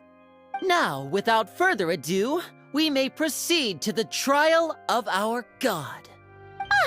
So this is what it is. Yes, you deserve praise for the effort you took to raise the dramatic stakes. Do not forget, however, that I am Focalor, the god of justice, the embodiment of justice itself. Does it not strike you as even the least bit absurd to bring the very concept of justice to trial? May I interpret these words as your refusal to stand trial? In that case, you will have the opportunity to defend your honor through a duel. You would draw your blade against a god?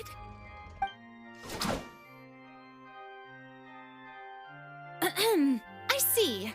It seems like you have made up your mind.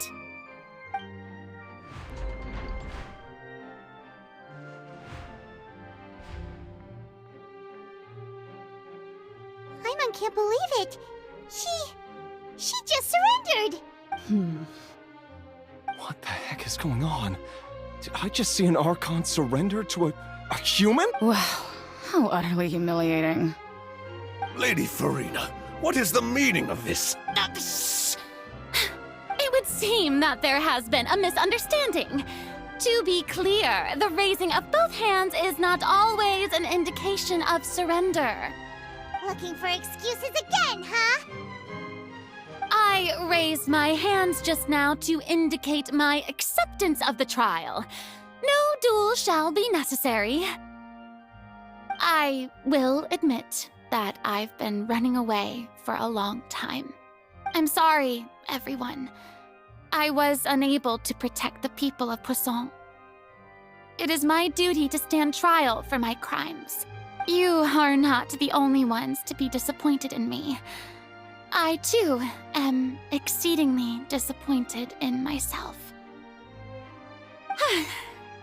But now, it is time for the Hydro Archon to show you her courage and resolve. I, Farina, will use this trial to show the world the true meaning of justice! This time, I will protect you. Applaud and rejoice! One of the most outrageous and fantastical arcs known to the opera epiclese is now unfolding before your eyes. Mark my words, this shall be one of the most exhilarating and brilliant shows ever to grace the stage of Fontaine! The trial of the Hydro Archon, Focalor, will Woohoo! Oh, now we're making history! Why does it feel like Farina just took over the whole thing? Like, come on! Didn't she just get forced to stand trial for her crimes? Also, even though she's still acting super dramatic, she is taking this seriously. All right, then. Who will be my opponent in this trial? The court asks the prosecutor to please take the stand.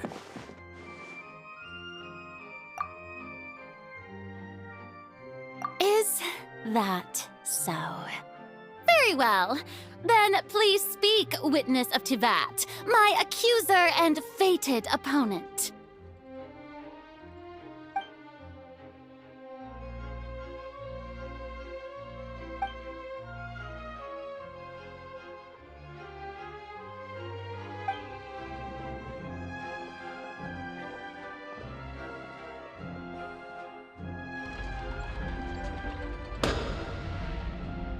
Also, please allow me to ask, as a final question before the trial begins, just how much work did you do to force me onto this stage?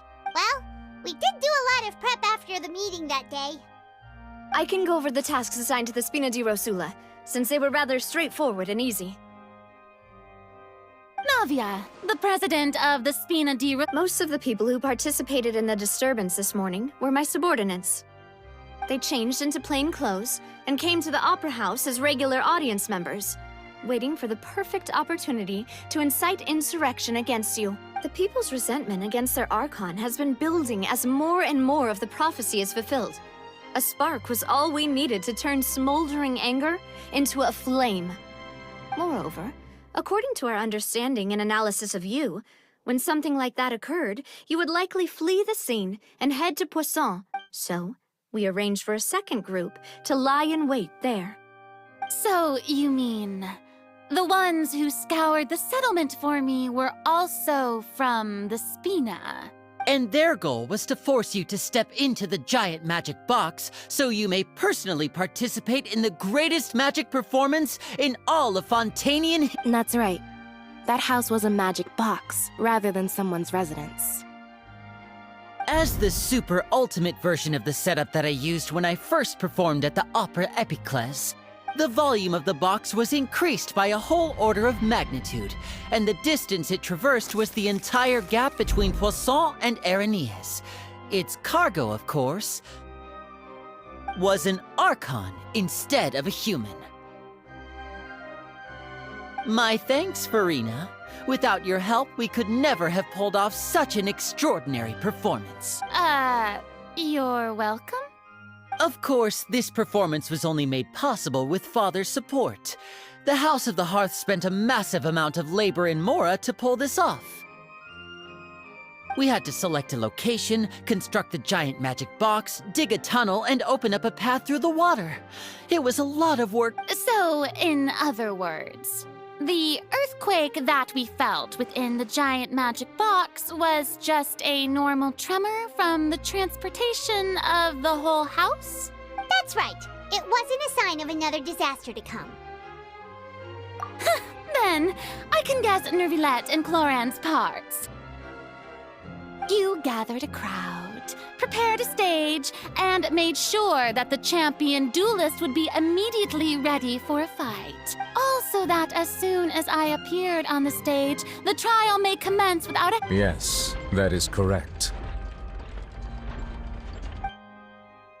Well, Clorand, I must commend you for your courage. Only the most outstanding champion duelist in all of Fontaine would accept a duel with an Archon without— Thank you. As for you, Traveler, I suppose your role was to keep me distracted with conversation once you found me in Poisson. You'd make sure that I didn't notice anything amiss before revealing yourself as my prosecutor once we'd arrived onto the stage. Oh?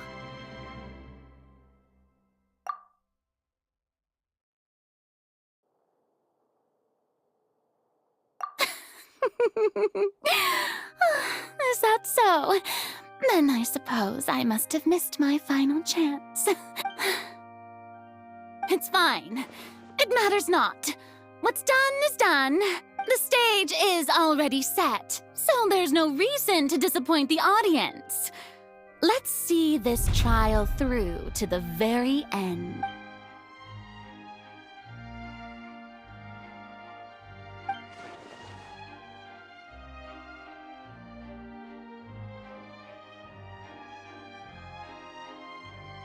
Sir Prosecutor, please allow me to pass this along. This is a document that Miss Charlotte applied for and received permission to share with you during the trial. According to her... Huh? Charlotte wanted to give us something? Oh, so she's here too! Hey, Charlotte! Oh, let Paimon see. Isn't this the exclusive interview that she did with us before? Wait, then that means this document is a perfect timeline. So in other words, we can refer to this anthology of evidence every time we want to use something from our journey as evidence for an argument. Let's quickly confirm the information in it. Just think of it as a refresher, all right? You defeated the Hydro Archon in the very first duel. I didn't think that you... This is the first of the two. The Fortress of Marib. According to... I nearly lost my awesome... The words of someone as extraordinary as a witch.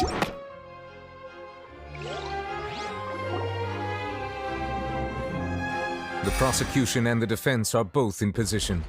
The trial shall now begin. Oh, come on, Nervylette. There's no need to repeat all the unimportant legalese. Just fast forward to the part where the prosecution lays out my offenses. As the defendant and the lead actress of this performance, I still haven't even been informed of my supposed guilt. Of course, it is only natural for humans to struggle to understand the actions of a god. However, you... That's true. But my charge here is unrelated to your conduct as an Archon. Instead, I would like to charge you as a fraud who's never been the Archon in the first place. Wait, what was that? Lady Farina's a fraud? Hey, I came here thinking that we were going to try the Hydro Archon for forsaking her duty, but did I hear that right? She's not our Archon at all? Charge accepted. Lady Farina, do you plead guilty to the charge? Lady Farina. I plead not guilty. How can I be guilty? There is no way that I, Focalor, otherwise known as Farina de Fontaine, a member of the Seven and the Regina of all waters, kindreds, peoples, and laws of Fontaine, could be anything other than your true Archon. Yeah, even though Lady Farina can be rather eccentric, isn't it going too far to doubt her very identity? Yeah, I've never questioned her identity either. Sure, Lady Farina can be super irresponsible, but what grounds does that prosecutor have to make such a huge claim? I have cause to believe that common sense will prevail in this case. Many of the members of the audience have known me as the Hydro Archon ever since they were born. There would be no fooling their memory. See? Even the Oratrice has decided to show me its favor. Are you sure you want to commit to a charge that will never be upheld? If you wish to drop the case, I can promise you as the God of Justice that you will not have to face trial for making a false accusation. We will treat everything that's happened as a dramatic spectacle and move on with our lives. What do you say to that? Huh. An argument with near impossible odds, huh? You have to not only refute Farina's claims, but also overturn the long-held beliefs of the people. Well, I tried to give you the chance to surrender. If you must persist, then let me ask. If you believe I'm not the Archon, then what manner of being do you think I am? And if I was not the Archon, then how did I manage to live for over 500 years?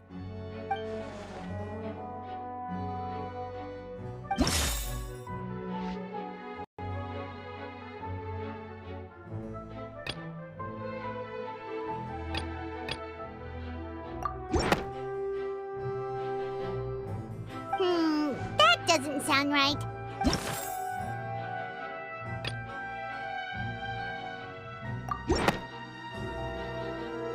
First of all, you may be a member of another long-lived race, which would allow you to naturally possess an extended lifespan. And second of all, even if that wasn't the case, there could be other ways to extend your life. Who gave you that idea? Was it the knave? You'd sink so low as to use a harbinger's words against me. A curse? I once thought it possible that the aura of an archon might naturally resemble a type of curse. But in light of this claim, perhaps what I sensed was not your divinity, but a curse after all. You sensed it too, huh, Neverlet? Lady Farina is actually a human? Well, it is true that it's extremely difficult to tell humans and gods apart just by looking at them. It's not impossible.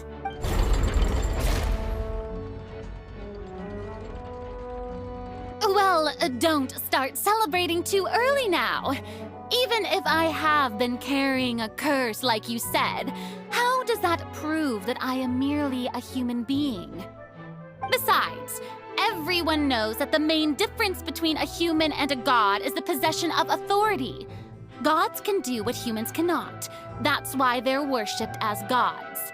For centuries, manifestations of my authority have served the nation of Fontaine. One need only to turn their eyes towards the Oratrice Mécanique d'Analyse Cardinal in this very opera house, or consider the indemnitium that is used in every aspect of life.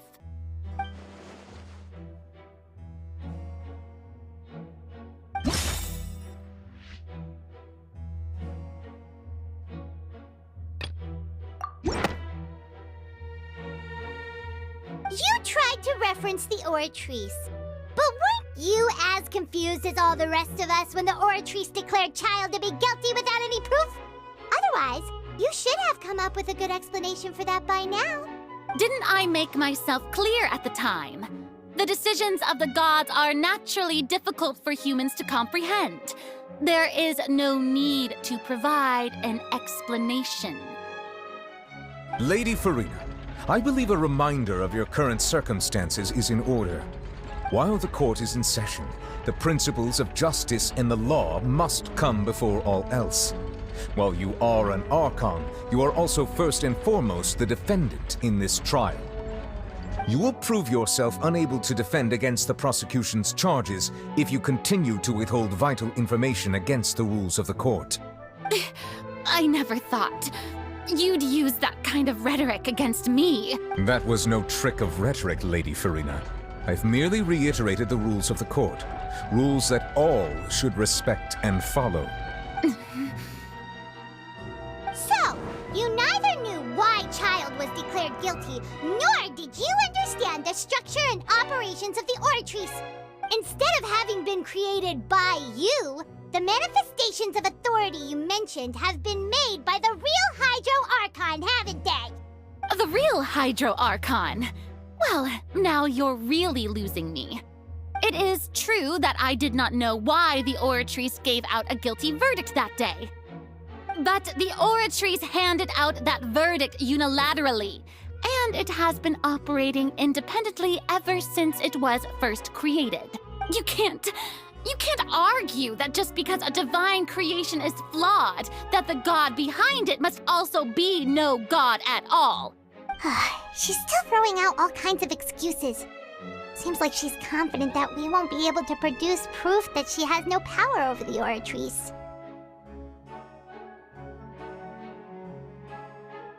My power as an Archon.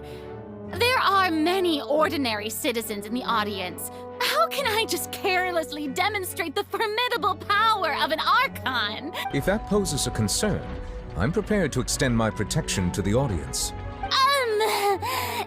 You don't need to go that far.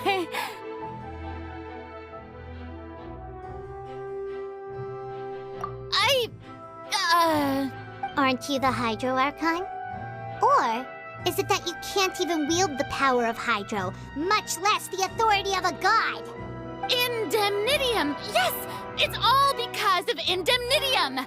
All Archons derive their power from the faith of the people, and I've converted the people's faith in justice into Indemnitium! Thus did I give up all of my divine power to provide everyone with energy for their daily lives. Have you ever seen a more magnanimous Isn't that a huge stretch? Yeah, no matter how generous an Archon can be, how could they give up all their power? Can a god with no power even still be called a god? It seems like nobody's buying Farina's excuse. Hey, come now, everyone. Please don't stare at me as if I'm still the same Farina you knew, right? The one that you loved. Shouldn't you want to believe in me? Please?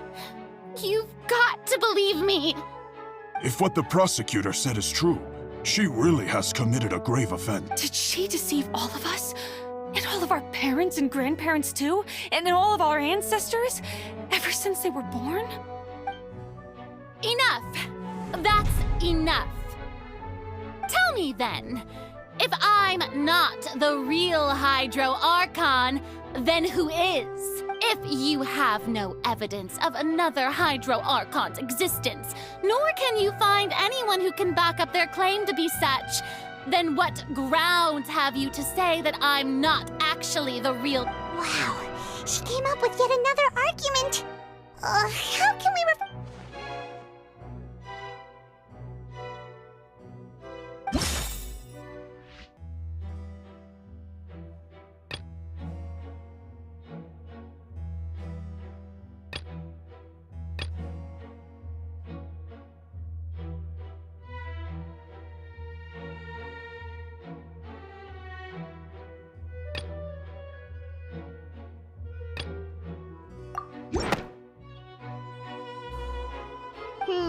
that doesn't sound right.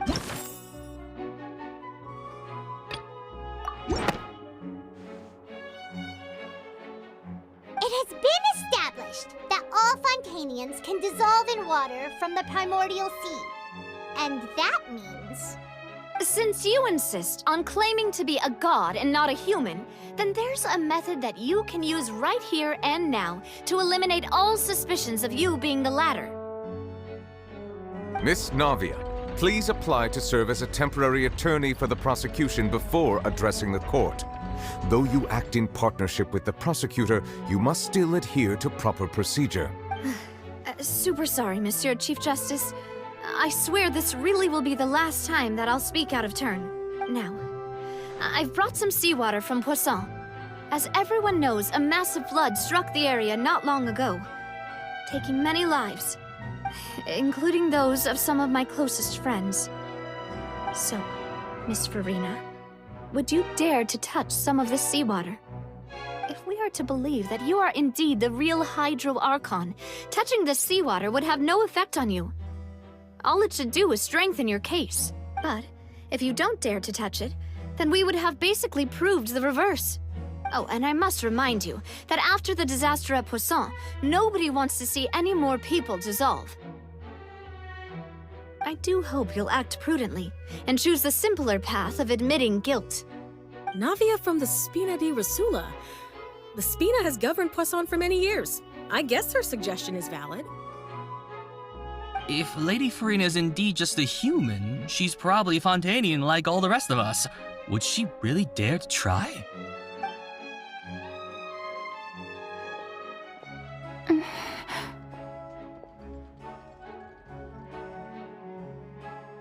Lady Farina, this test has been unilaterally proposed by the prosecution. As it falls outside the realm of standard court proceedings, you possess the right to decline participation. Well, of course he had to tell her that. But refusing to participate is basically the same as a confession of guilt. She's just staring at the water without saying a single word. It really does seem like she's quite terrified of it. What's going on? Is she really planning to— that's not what we— Due to the inherent risk of the test, Lady Farina, you may— Hey!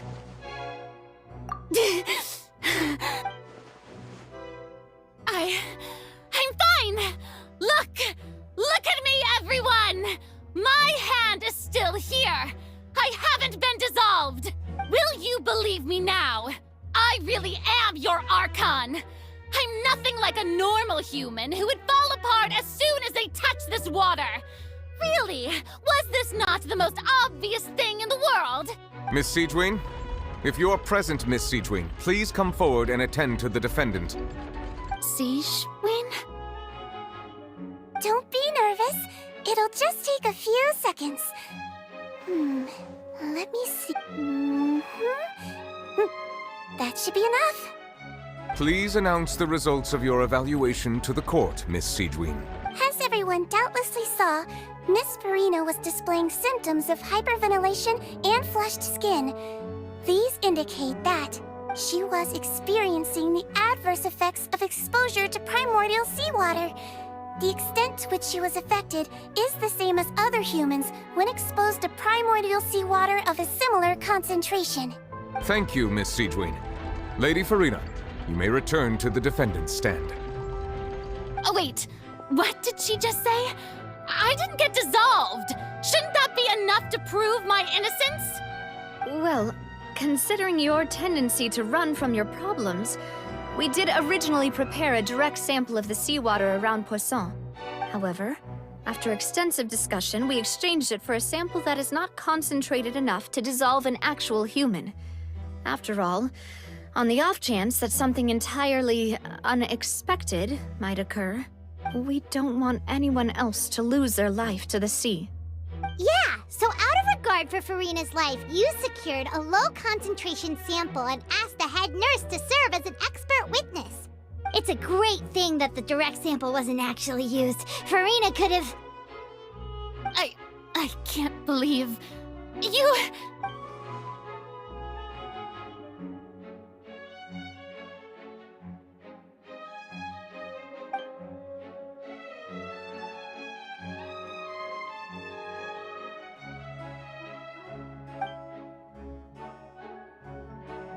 Listen to me, everyone!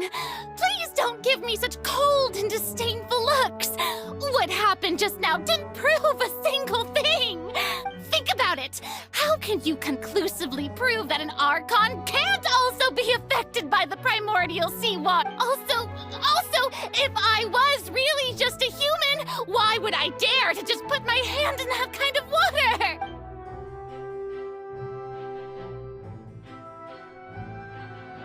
Please, everyone, anyone, just listen to me! I swear, I really am your Archon!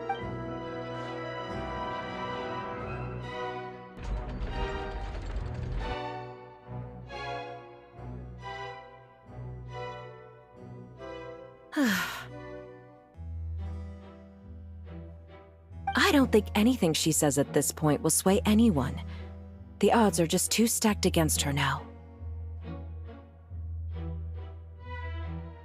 With all the things that have been said, Paimon doesn't think there's any way left for Farina. I believe the time for arguments and presentation of evidence has come to an end. If there are no objections, we will move on to the final judgment.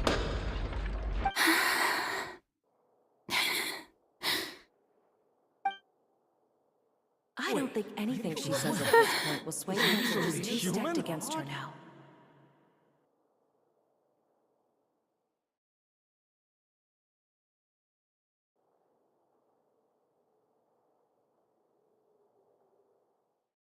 In my capacity as Chief Justice, I shall now render judgment on Farina's misrepresentation of herself as the Archon of Fontaine. As a human who knowingly deceived her fellow citizens, Farina is... guilty.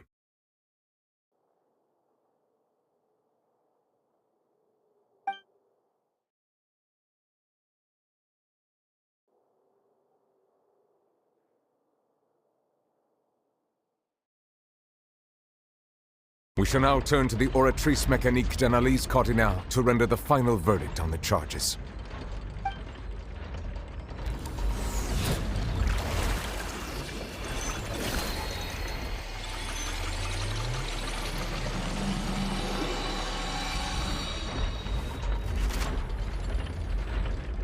According to the judgment of the oratrice mécanique d'analyse cardinale, Farina is... Well, what's wrong? What's the oratrice's verdict? No, The oratrice also displays a guilty verdict. Isn't that correct then? However, the exact wording of the verdict is thus: to be punished via the death sentence. The death sentence? That's actually one of the available sentences? The one and only time the death sentence has been handed out at the court, and it's been given to the very person we've worshipped as the god of justice? What an unexpected twist. Farina's been sentenced to death by the oratrice? We just wanted to use the trial to show her the seriousness of things so she'd tell us the truth. How did things escalate this quickly? This outcome is indeed quite strange. According to Fontaine's current definitions of justice, as well as its recommendations for criminal sentences, is this sentence really appropriate for the crimes that have been committed? Yeah! Even Fauché wasn't sentenced to death by the oratrice. You know, the real evil mastermind behind the serial disappearances case. Indeed. Not only is Farina's sentence overly excessive, the very point of our trial today was also to prove that Farina has never been the Hydro Archon in the... But now, the oratrice seems to have deliberately invoked the title of the Hydro Archon. What does this mean?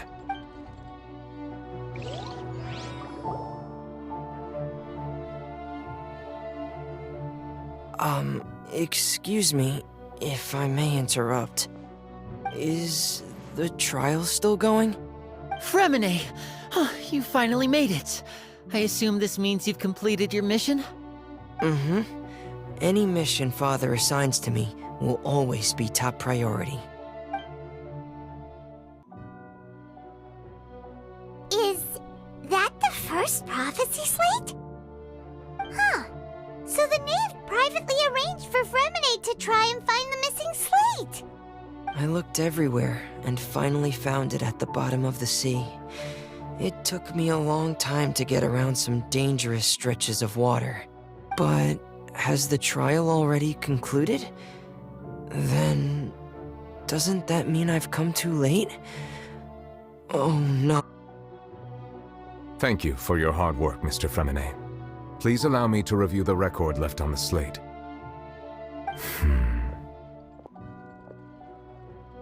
Traveler, I believe that you have already seen the other existing slates, and would like you to come here and confirm their contents. Huh? So what do you see? What is it?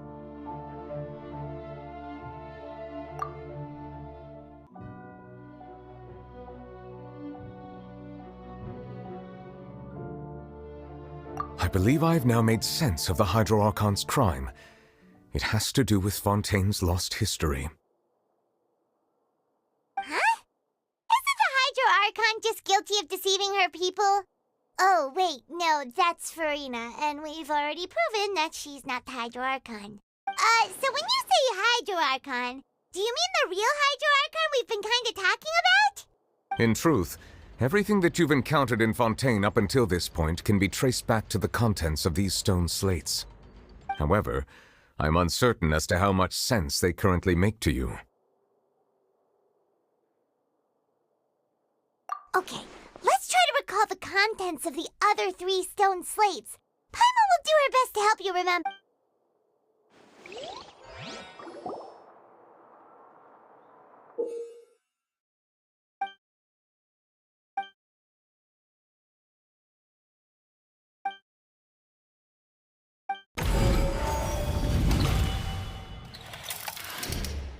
Stone slate describes what you just said. It seems to show the previous Hydro Archon use. Does that mean that Fontainians are transformed Oceanids? Oh, Paimon wasn't expecting that. But if Oceanids can turn into humans, then perhaps this process can be reversed as well. The second stone slate shows Celestia floating in the sky, and the Hydro Archon and her people worshipping it together. But the heavens still brought judgment down upon them. This must be the point when the Hydro Archon and the Fontainians were branded with their original sin. Does this mean that the third slate shows the Hydro Archon seek... That reminds Paimon, didn't we also... Well, the fourth slate is the prophecy the Fontainians have been talking about. People dissolving into the sea, the Hydro Archon crying on her throat. We didn't believe that such a crazy disaster could happen at first, did we? But after that incident, it was just a question of when and not if.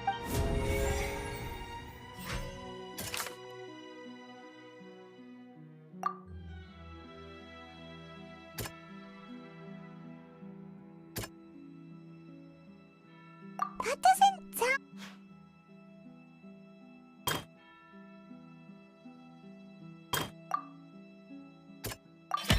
Perhaps the true sin of the Hydro Archon that Nervalette mentioned, and the original sin cast down on the people of Fontaine by Celestia, as recorded on the stone slates.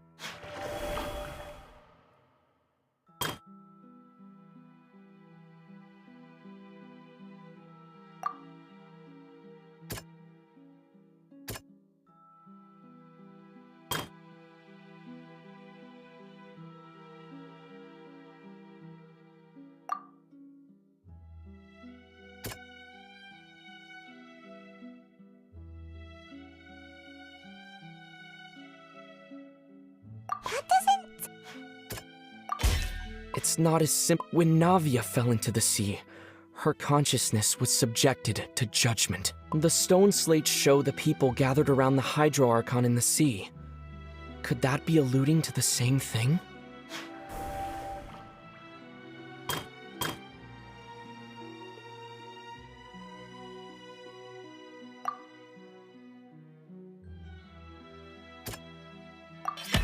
The prophecy from the stone slates found its way into society, but not many people believe. The fortress of Meropide was nearly flooded with primordial seawater, which we know can cause Fontainians to dissolve if we hadn't dealt with.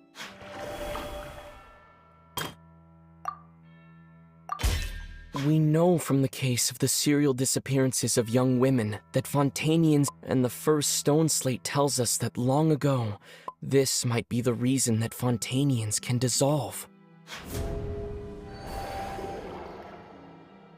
They'll dissolve into the primordial sea but won't cease to exist. Their essence will flow in the seawater, converge, and take the form of an ocean. The Hydro Archon was sentenced to death in court, shocking everyone present. Perhaps this means that her sin was actually Fontaine's original sin. Navia fell into the water inside those ruins, and she nearly dissolved. She was surrounded by the people of Poisson in a court within her consciousness, and was forced to take part in a trial meant to make her stay. The eruption of the primordial sea at the fortress of Meropide was the surest sign that the prophecy was about to come to pass no matter what. The prophecy's contents can all be verified by recent events. If we combine what we know together, loads of truths should come to light.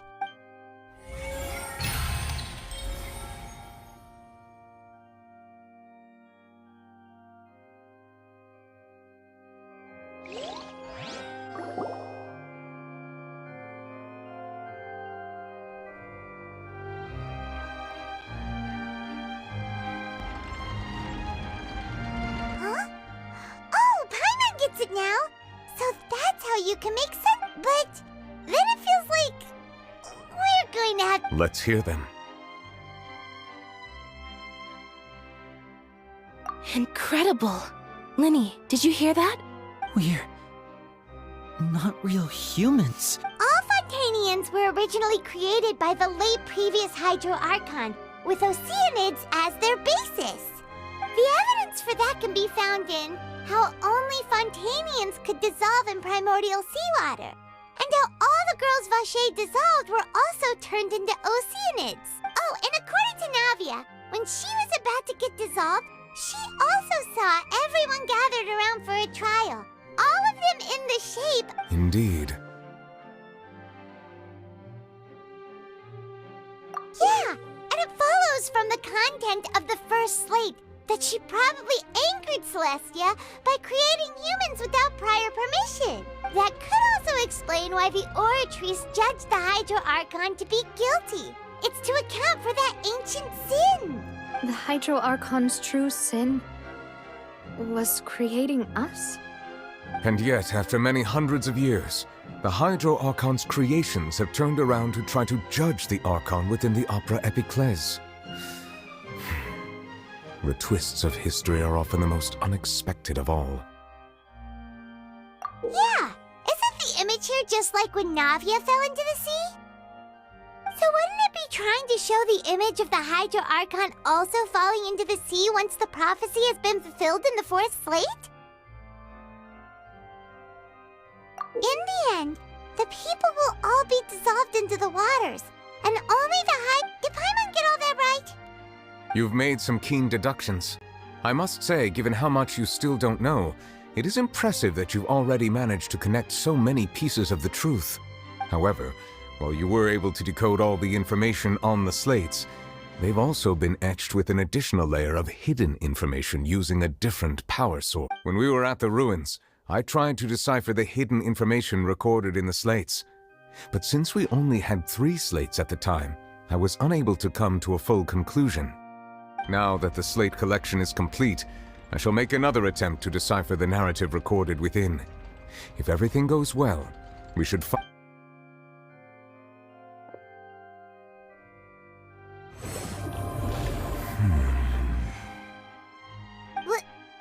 Well? I believe I should share this truth not only with you, but with all the people of Fontaine as well. I will try to briefly summarize it for you. Your hypotheses regarding the origin of Fontainians and the sin of the Hydro Archon were... In the Fontaine of old, the previous Hydro Archon sensed the yearning of her Oceanid familiars for life on land.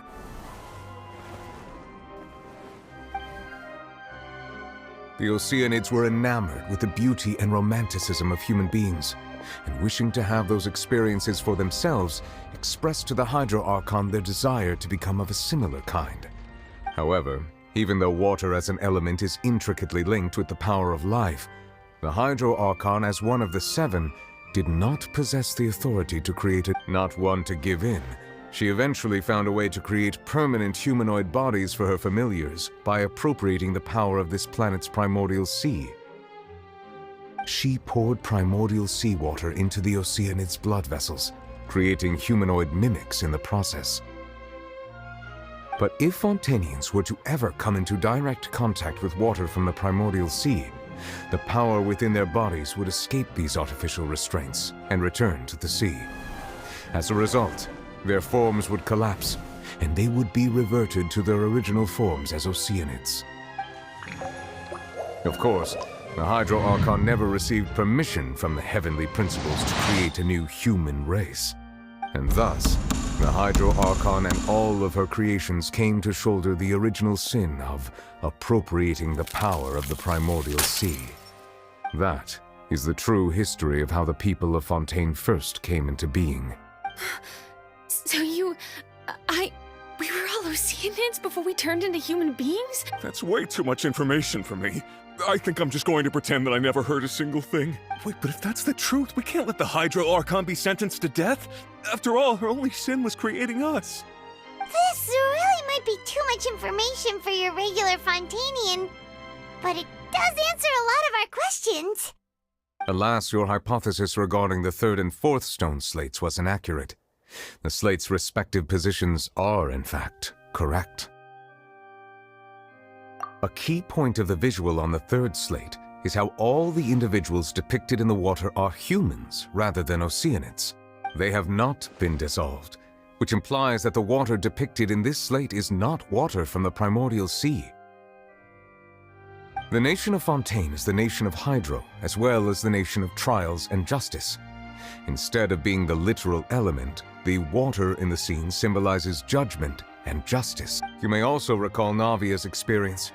When she fell into the sea, her consciousness was surrounded by that of many others who intended to hold a trial to determine her fate. Therefore, the meaning of the 3rd slate is that the people of Fontaine shall try the Hydro Archon at the court of justice. Yes, it refers to our present situation. I think I'm following now. So, what you're saying is, even though we decided to put on this trial to avoid fulfilling the prophecy, in truth, Everything we've done has happened exactly as the prophecy foretold. So now, it seems... What should we do? Huh. No matter what, the prophecy will be fulfilled. If that's the case, does that mean the scene in the fourth slate will also be fulfilled soon? Traveler, I would like to point out another small fallacy in your... About the fourth slate. You probably thought that the eruption of primordial seawater beneath the fortress of Meripede served as... However, I believe that rather than being a sure sign, that eruption could in fact only be a small warning of something far worse to come. As for the root cause of the catastrophe, I believe you've already encountered it once before.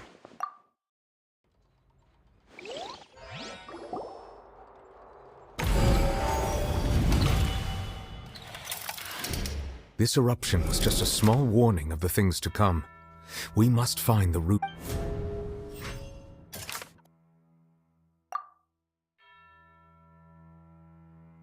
That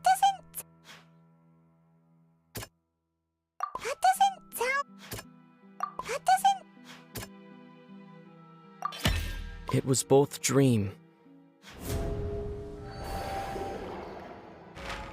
If we're talking about a true culprit, that could only be that thing inside... The truth, the original sin, the trial, and the root cause of the disaster.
That was way too close!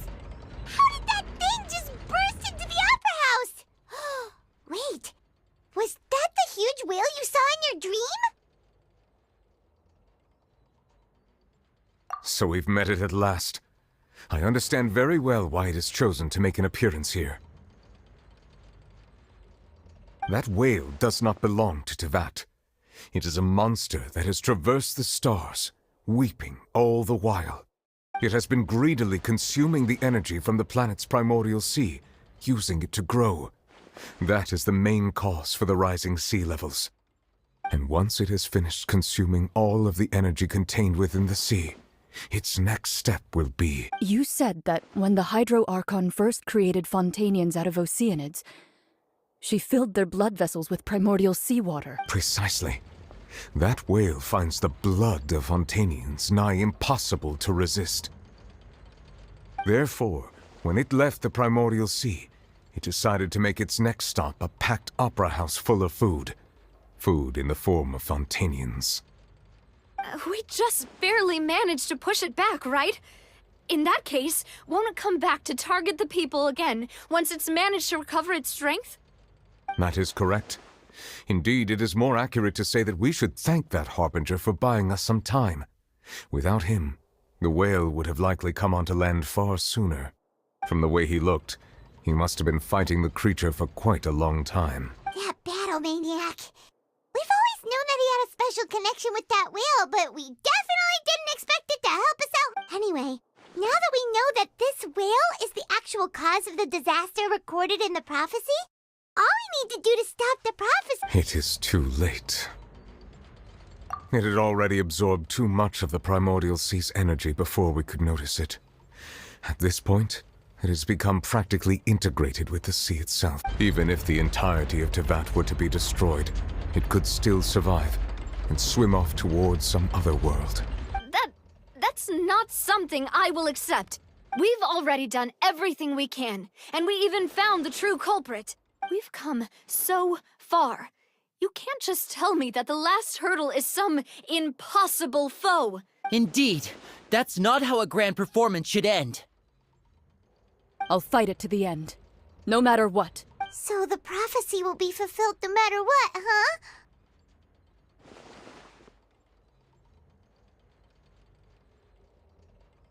The prophecy. Yes, what has been prophesied will be fulfilled. You may view such things as the history of the future.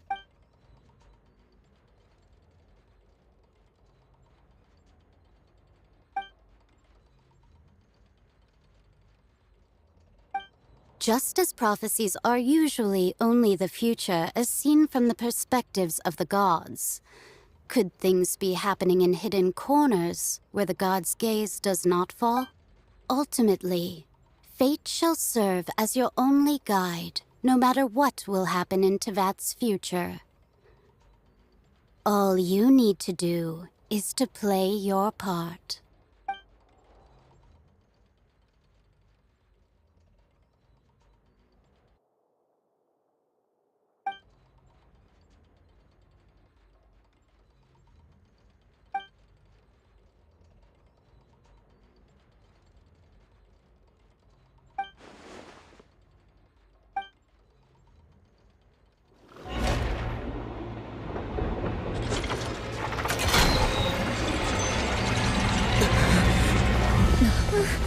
What's happening with the oratories?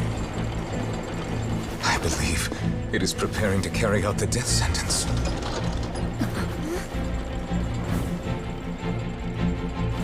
Farina!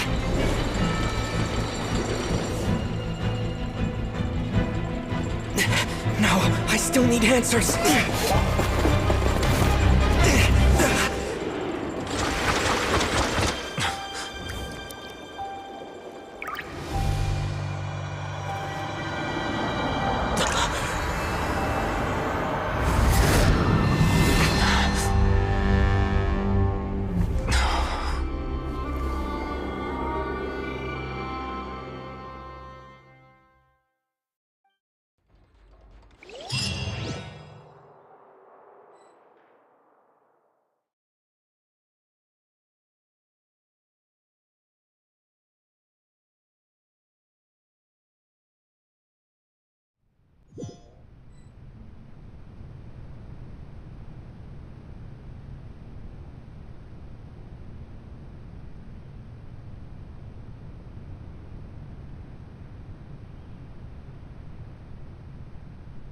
You.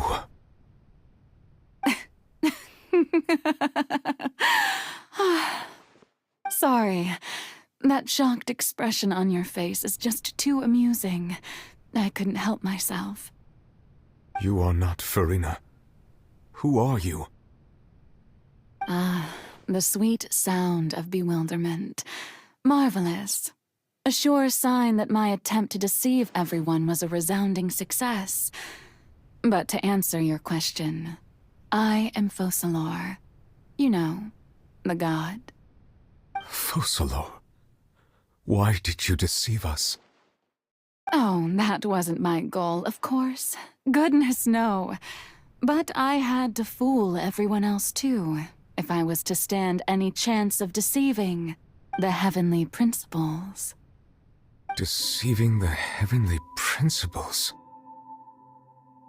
It's all because of that pernicious prophecy. Dreadful, wasn't it? Everyone doomed to dissolve. Fontaine condemned to be flooded. One was not amused. In fact, one was positively bemused when that problem was thrust upon me by my dearest predecessor. That's the former Hydro Archon Egeria for the uninitiated. It hardly gets more disastrous than a preordained national catastrophe, now does it? She knew full well that the prophecy would surely come to pass. And as one of the seven, she also knew full well that one defies the heavenly principles at one's peril. So yes, as you have no doubt surmised, it was a rather impossible situation that I found myself in. I spent a terribly long time mulling it over, alone on the ocean floor.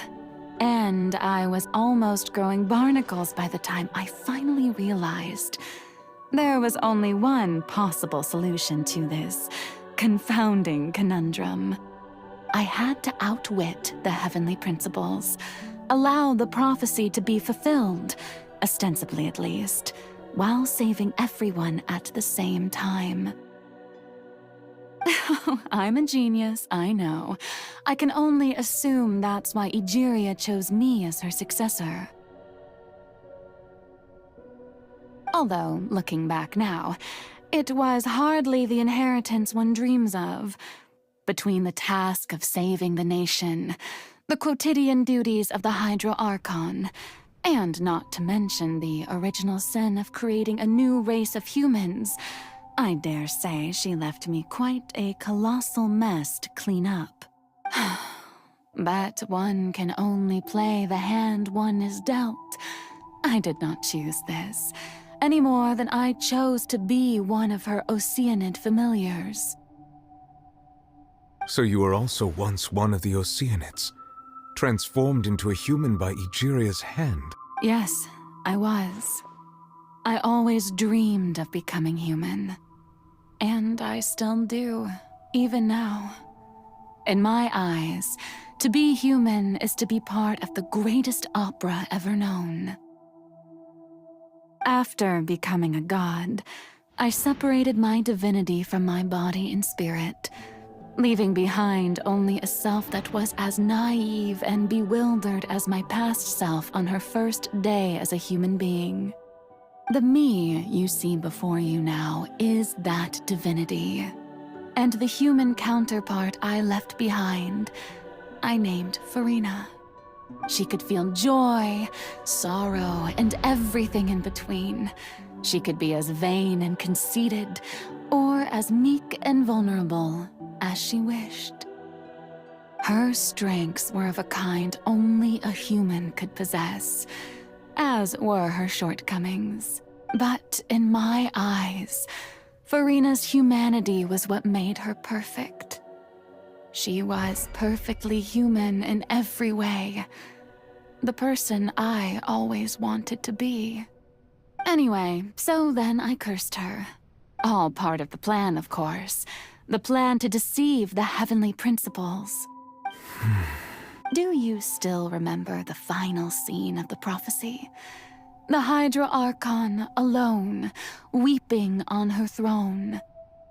In order that the prophecy might appear fulfilled, I invited Farina to be an actress, to play the part of the Hydro Archon in the prophecy, under the curse I placed on her. So long as I, Focalor's divinity, continued to exist, she could not die.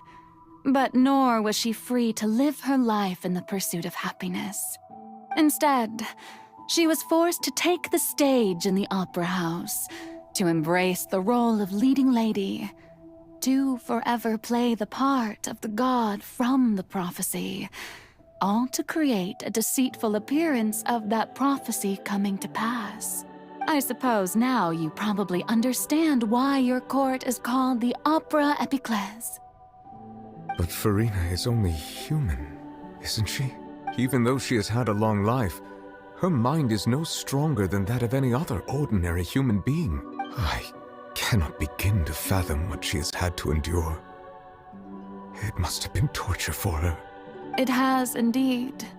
And although she is, in a sense, me in human form, I most definitely owe her an apology for it. It's been 500 years, and all along, she's been playing her part in the most unimaginably long, unbearably lonely, and agonizingly painful opera of all time.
Oh, who permitted you to come onto the stage?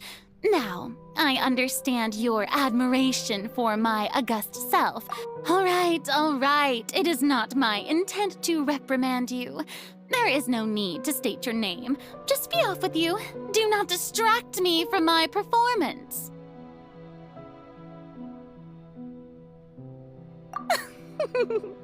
Oh, do not jest. Can you not feel it? I am Focalor. The eyes of countless Fontainians are upon me. I must, at all times, display the utmost elegance and nobility.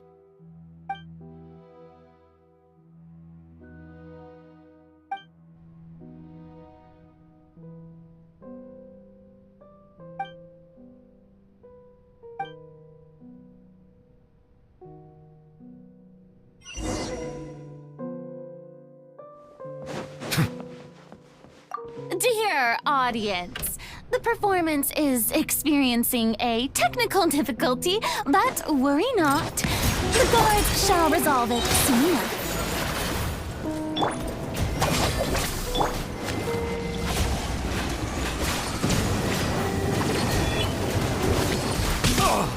Settle down. Out of the frying pan. Gather. Our bond is strong. Silence.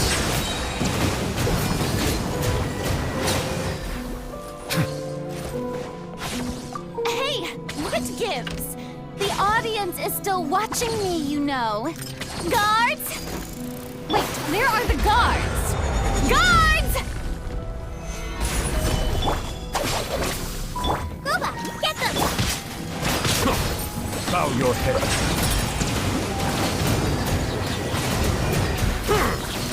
Let the mighty be humbled.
Farina.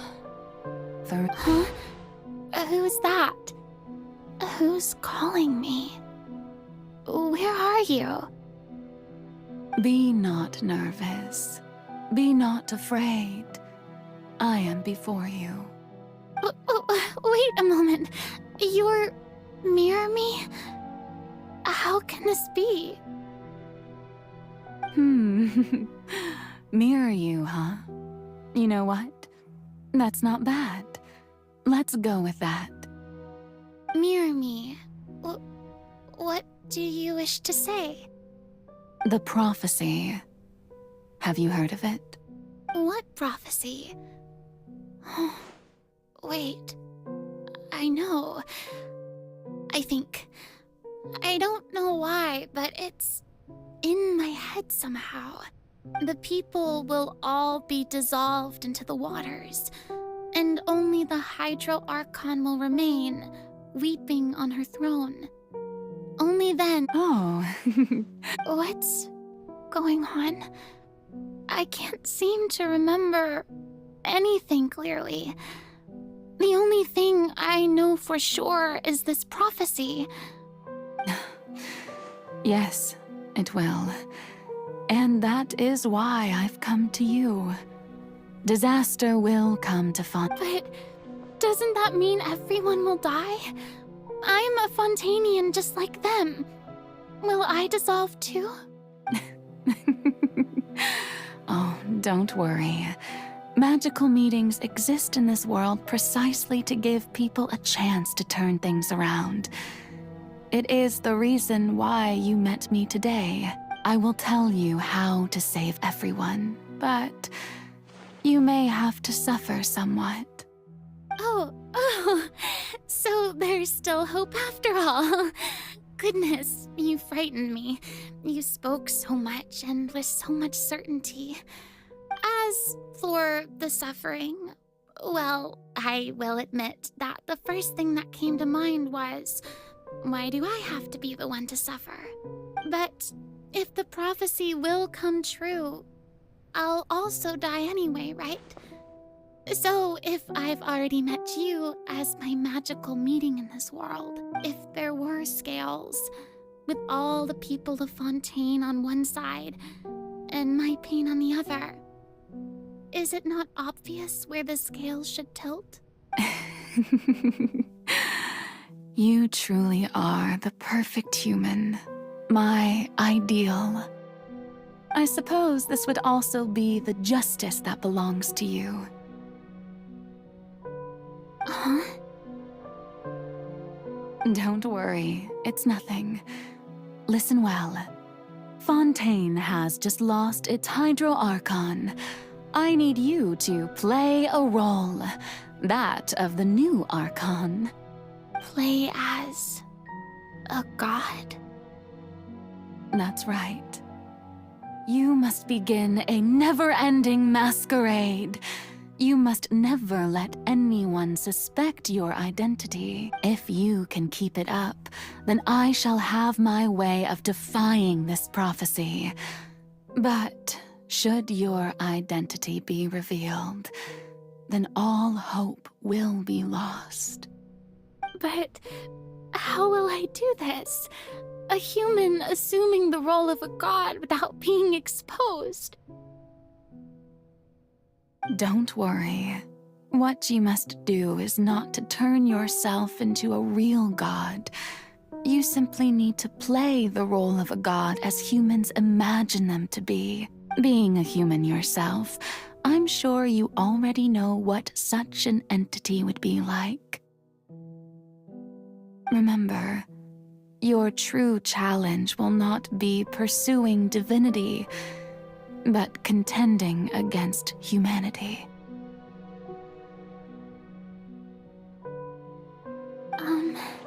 I'm still not sure I understand, but I'll try. I'll try to do this. So, how long am I going to have to play this role? To accomplish this mission, you will have to stay on the stage for many, many years. You will endure and not grow old until your task ends. But I promise you, all will eventually end in a magnificent and dramatic trial, and everyone will be saved. A trial, huh? How exciting. I'll be looking forward.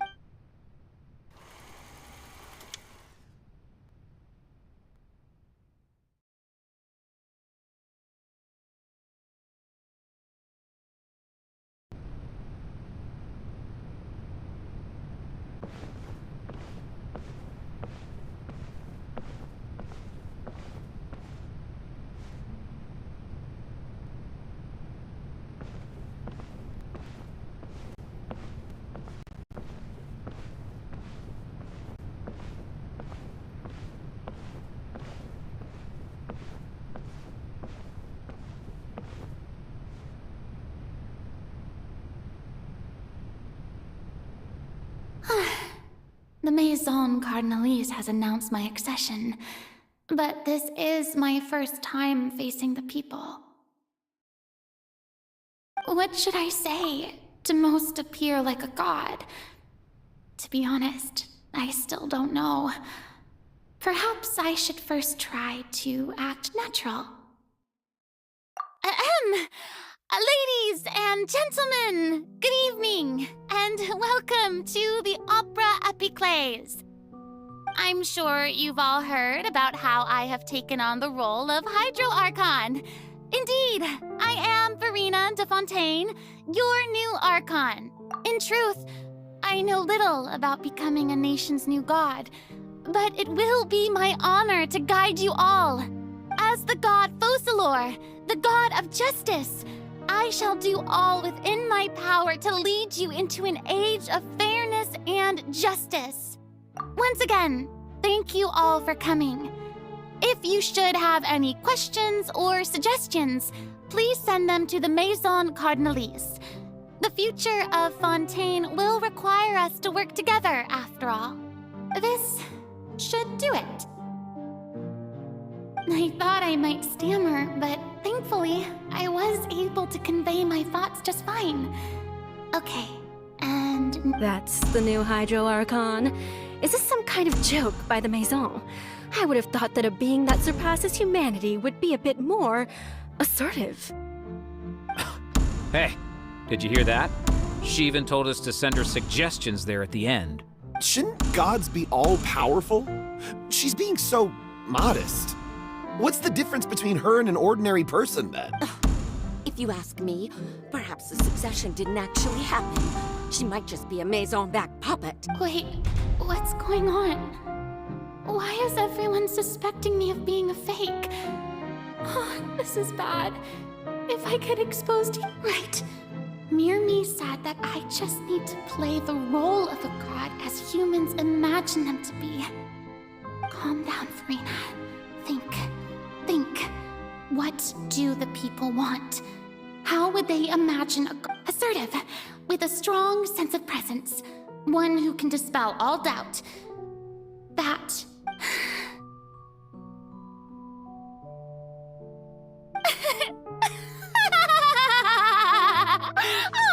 Oh, very good, my people. Only ones such as you are deserving of my rule. Now, I was wondering if some weak puppet were to one day come onto the stage and claim ownership of this opera house, would the children of Fontaine follow them? Well, it seems that you would all see right through them. Having passed my test, you may consider my previous act a door gift of sorts. I thought it was a debut that suited the atmosphere. Now then, let us be reintroduced. Ah, so that was just a performance. How could I have forgotten that we were inside an opera house? Her personality. It's quite shocking, to be honest, but I suppose it's a better look than before.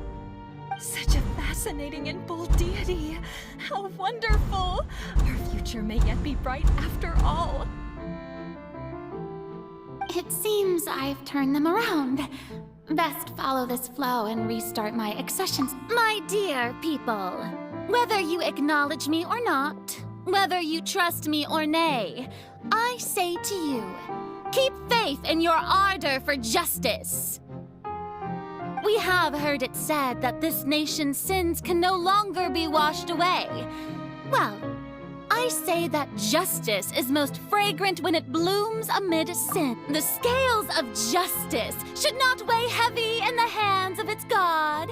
On one side, it must carry fairness and justice. And may law be the prayer on our lips. May judgment be our worship. Let us light the fire! There is no trouble in this world that justice cannot solve. All that is needed is for you, my people, to believe in it. So long as I, the Archon Focalor, stand within the Opera Epiclese, so long as I stand before the Oratrice, I shall even judge the gods of this world!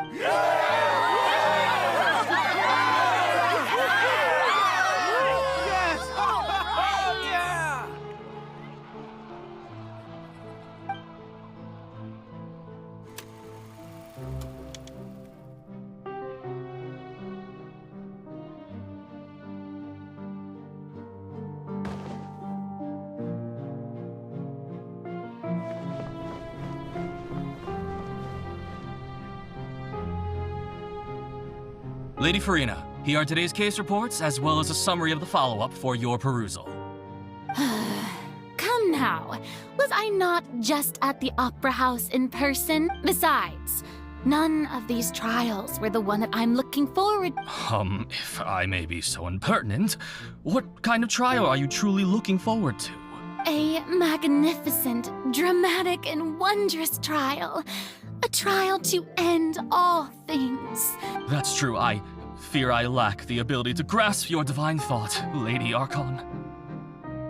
No need for fright, and do not take what I said before too seriously. Go now, do your duties. The trial I await.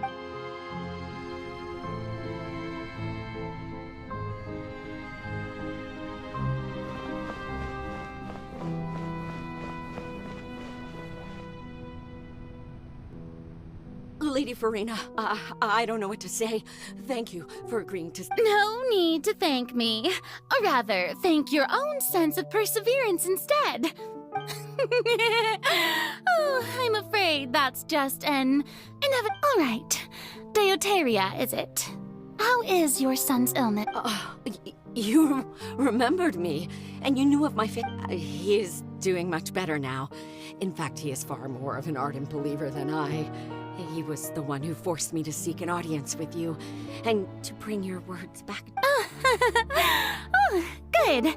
Very good. If this should happen again in the future, please do not hesitate to come and tell me.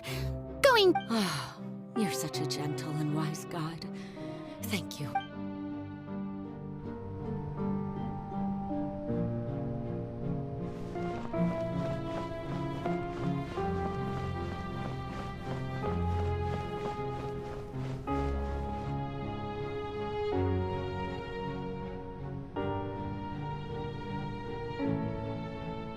Lady Farina, here are the latest hydrological reports.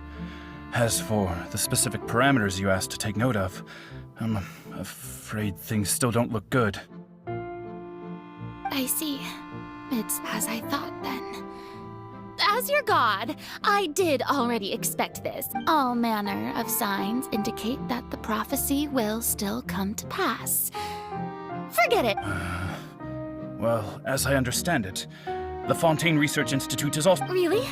Have they found anything? I'm afraid that they haven't found any effective solution thus far. Oh, is that so? Well, no wonder. This issue has reached the realm of the god.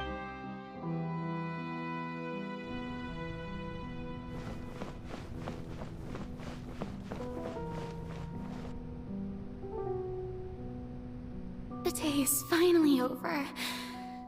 I haven't had a moment to breathe, but it's good to see that everything's getting on track. There are no... Maybe this is fine. I just need... All right, Farina, don't think too hard about...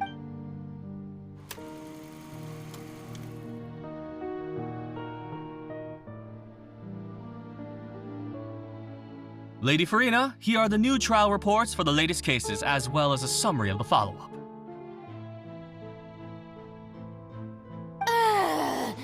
There'll be no need for that. I've seen them already. Lady Farina, wait. Indeed, my dear, loyal citizen. This joyous moment... Lady Farina, we're detecting significant hydrological anomalies near Poisson. Understood. Keep monitoring. Keep me informed should... I don't think I let anything slip today. I just don't know when these days will end. I feel utterly exhausted.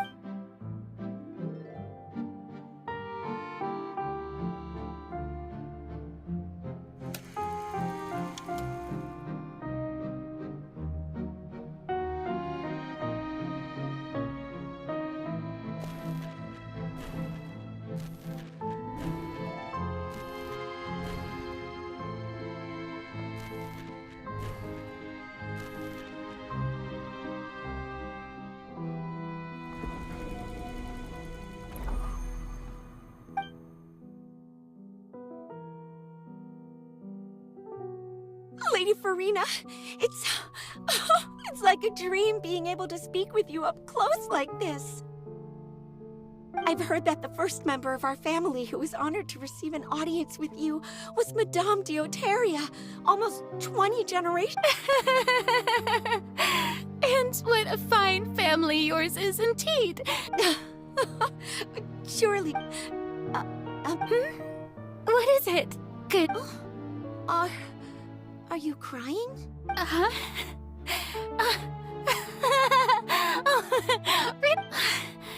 This must be the overflow of hydro from my person. Well, can't quite help being the god. No wonder. No wonder. A manifestation of your power, then.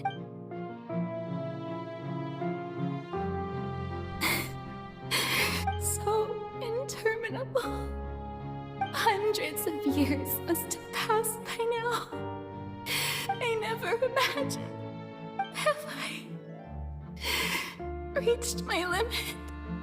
I want to tell someone, anyone, about this. But I've conducted so many investigations across the centuries. But all I can do is keep heart. I must maintain this act. It is the only way.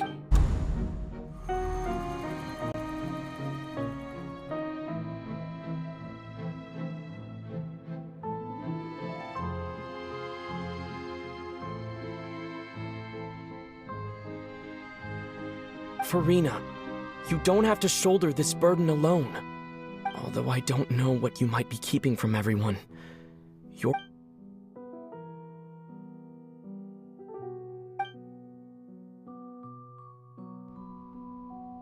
Share, that's impossible. It was fated right from the... But even if your burden doesn't need to be shared, you can still just share it with me. A witness. Yes, I've heard that you came to Tevat from beyond the stars, yes. And if Tevat is, in its entirety, a show on a stage, then you'll... He's right. I could confide in him, but if things don't play out as expected, the people of Fontaine... No, Farina, you should... But what if it's... Farina, you've worked so hard for so... Is it such an outrageous thing to do anyway? To find someone, if you let this opportunity slip through your fingers, it might think about it long and hard.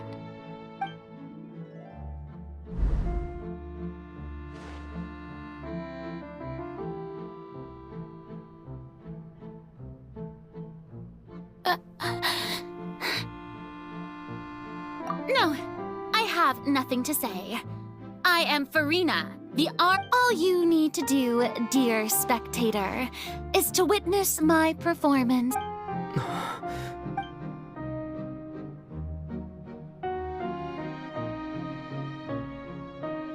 Fine.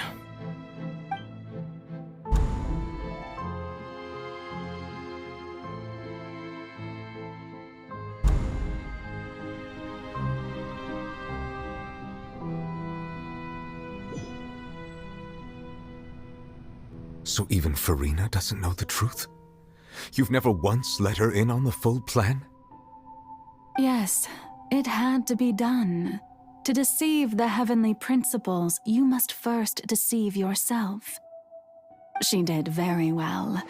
If she had let her resolve falter even once in these 5 centuries, Fontaine would have been doomed. It seems that trusting humanity was the right decision after all. I believe that I understand how your deception works, but that is only half the truth, is it? How would you build on this foundation to save the people of Fontaine?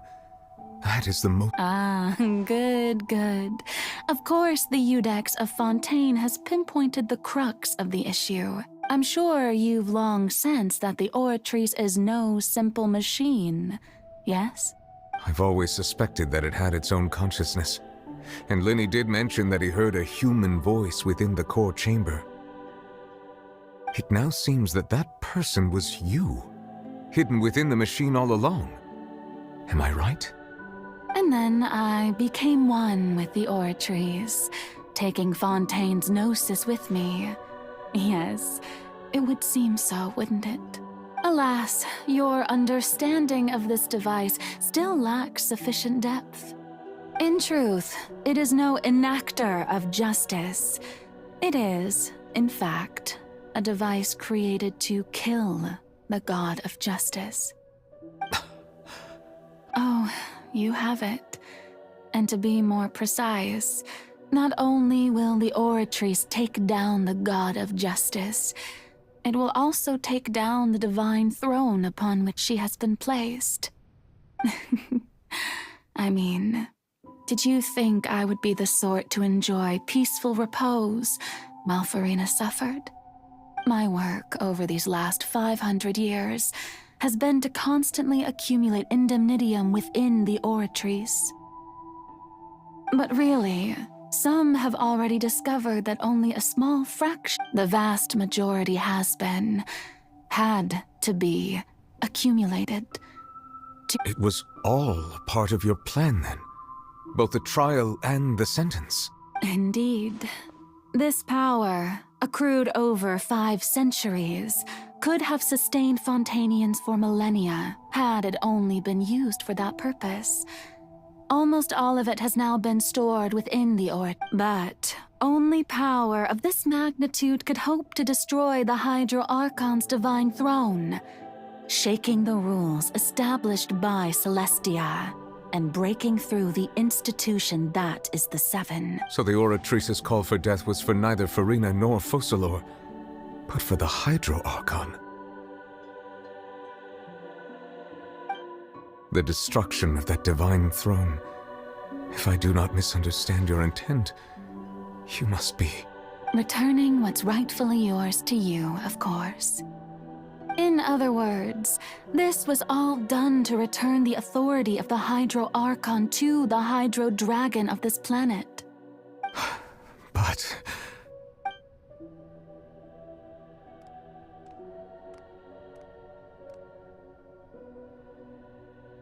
Oh, what? Getting sad again, are we? The authority of the ancient dragons shall soon be yours once more, O Hydro Dragon Sovereign.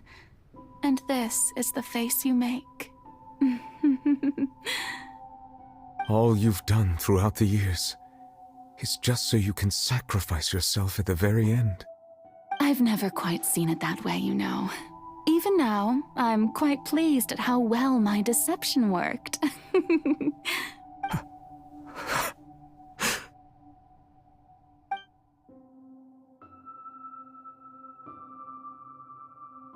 Hydro Dragon, don't cry. I must say, had it been within my rights, I would have loved to judge the heavenly principles themselves. Were they not guilty of essentially the same crime? Egeria stole the power of the primordial sea, and the heavenly principles stole the power you ancient dragons possessed. I, for my part, am the god of justice. And is it not just that your original powers should be returned to you? Speaking of justice, I have always believed that justice lies in the process of pursuing human existence itself. So, if the theft of the primordial sea's might was Fontaine's original sin, then, leaving matters of procedural right and wrong aside, the descent of the Fontainians as humans and their right to exist in this world would be Fontaine's original justice. In other words, existence was Egeria's justice, and to me, justice is the continuation of that existence, defying the prophecy and ensuring that Fontaine's people shall live on. That should be the justice enthroned over all others. At this point, we, whether it be myself or all other Fontainians, Iudex Neuvillette, the highest judge in our land, when you regain your full power as an elemental sovereign. So when I was invited to the court of Fontaine to serve as Iudex, I see now that at last, I now understand the true purpose behind this position. In the beginning, I was uninterested in human existence. But these 5 centuries of living alongside them have gradually brought about mutual understanding between us. You are things being as they are. Surely you know that I could never declare them to be guilty.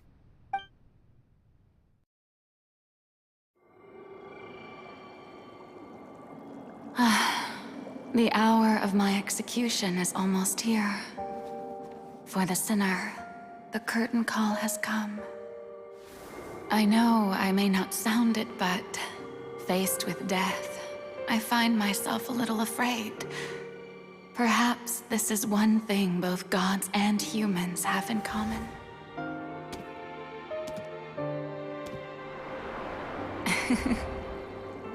Farewell, Neuvillette. I hope you've enjoyed the part you played these 500 years.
Iudex Neuvillette, hereby declare, people of Fontaine, your sins are forgiven.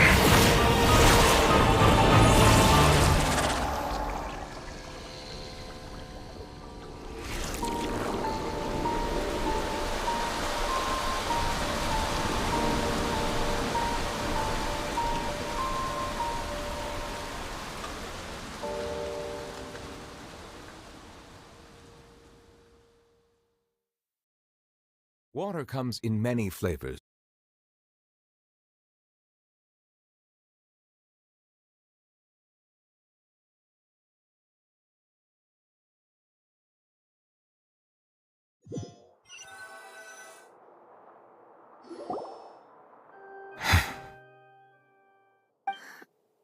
What just happened?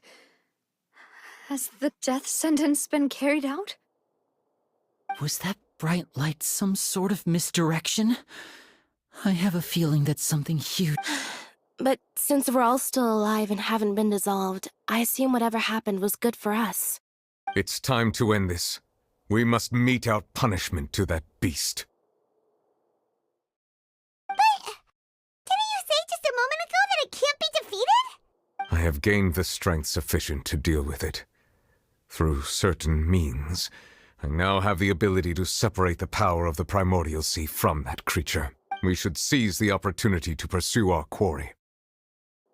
Traveler, now that the oratories can no longer function, I require an executor to help me mete out justice, the root of the calamities befalling Fontaine, the beast that enacts the prophecy. Its name is the all-devouring narwhal. Come with me, traveler. The hour of execution has come.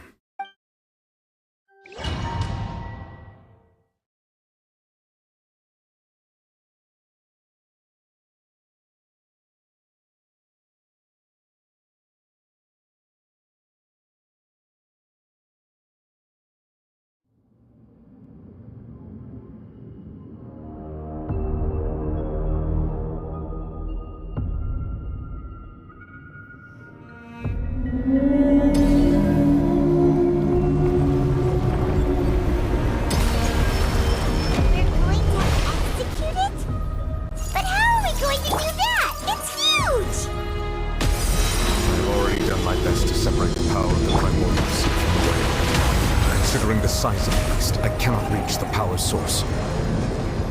Unless we can find a way to attack it from within. I shall share a part of the primal power with you. We shall look for an opening together.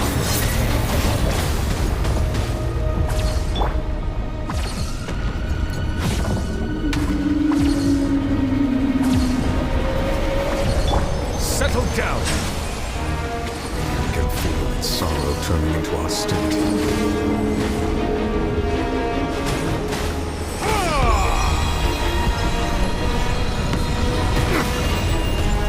Silence!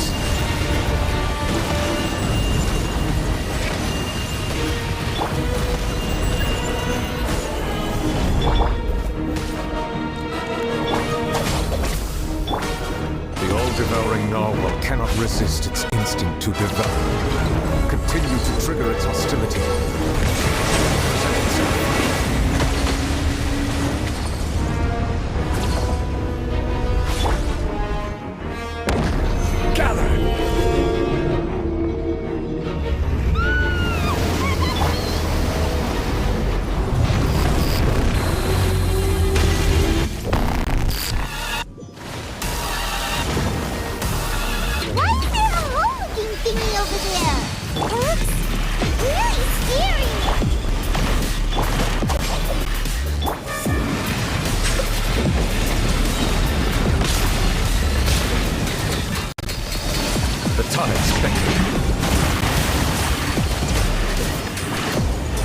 I have granted you my protection.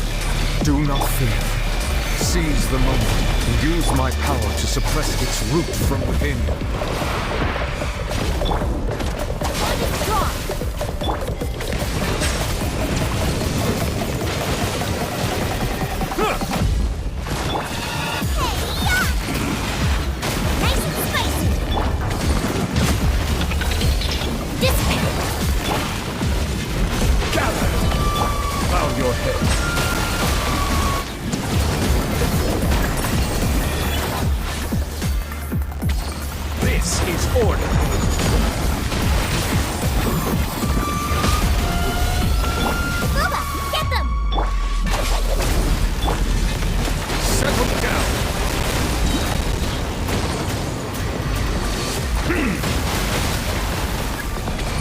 Let the mighty be humble.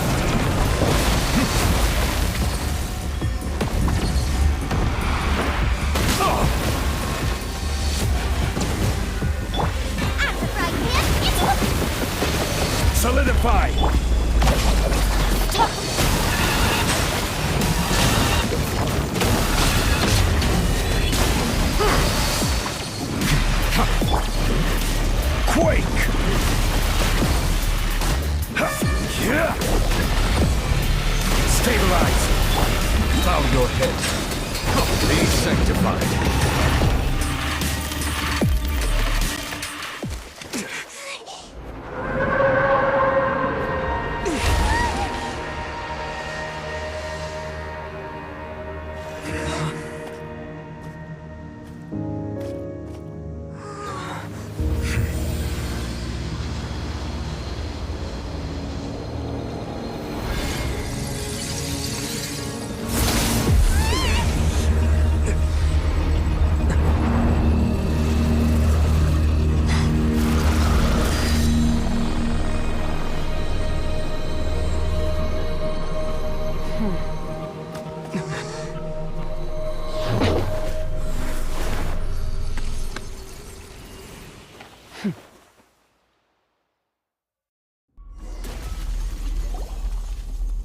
Thanks for helping with the cleanup.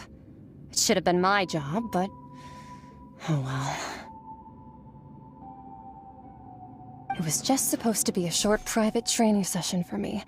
I didn't think that my disciple and my master's pet would start brawling in the meantime. Well, actually, I had a feeling that it would happen at some point, but they bumped into one another earlier than I thought. What a blunder. I suppose I'll have to swing my sword 3 million times as penance. That power. Who are you exactly? Paimon has an idea. From what she said earlier, she must be Child's master. Skirk, right? It's just that he gave us the impression that she was the less talkative person. I simply did not have anything to say to the weak. But you, on the other hand, managed to defeat the all-devouring narwhal without using power from beyond this world. So you may speak to me as equals. I have to agree. It's a strange use of a planet's primordial waters just to raise an all-devouring narwhal. That kind of power is wasted on it. It's not cooperative. It eats too much. And I have more important things to do with my time than pet sitting. The only thing that creature has going for it is its looks. All in all, it fails as a pet. Miss Skirk? I think you might have missed the point. The point being? Well, being that this pet almost destroyed an entire nation. So what sort of person is your master? Well, Child's master's master. Wait, is that right? Oh, right. So you don't know him. Sorry, I assumed you did. His name is Sertologi. Huh? I am unfamiliar with that name. Huh. So Master isn't sufficiently famous. How should I describe him then? Have you heard of the name The Fowl? The Fowl? Still nothing? Well, how about the Visionary? Vetterfulnir, then? Or Gold Rhindaughter? Ooh, that one we've heard! Rhindaughter's part of the Hexen Circle. She's Albedo's mom, right? Oh, so you do know that name. To be honest, I also heard all of those names and titles from my master. I don't actually know them either. But I suppose you understand now, yes? My master is likely a similar sort to Rhindaughter. They are both pursuing some form of perfection. Wait! Didn't you also mention a visionary person? Paimon didn't quite catch their name. Actually, never mind that. I believe it expedient to inform you that the all-devouring narwhal used up nearly all its strength fighting you. Such roiling hydro energies will prove difficult for the planet's deep seas to digest.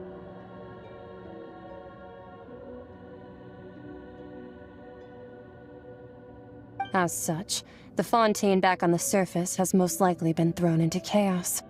In other words, the prophecy that you've been fretting over should now be in full swing. What?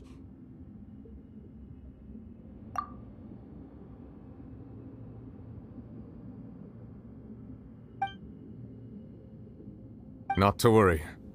Focalor has already managed to deceive the heavenly principles. In the end, the people will all be dissolved into the waters, and only Farina will remain, weeping on her throne.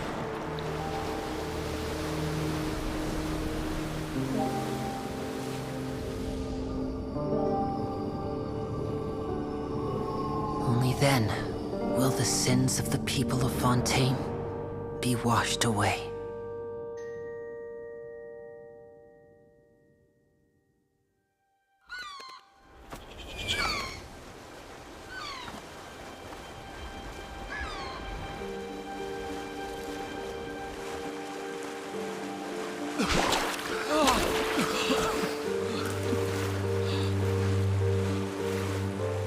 Hey! Help! Over here!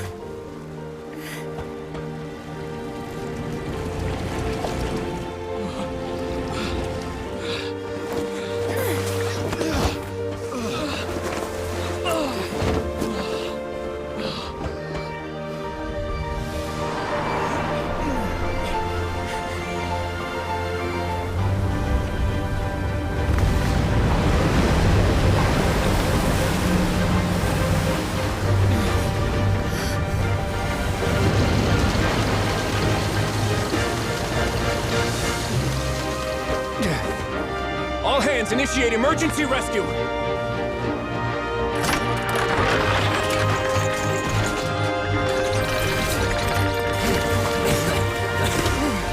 Hurry!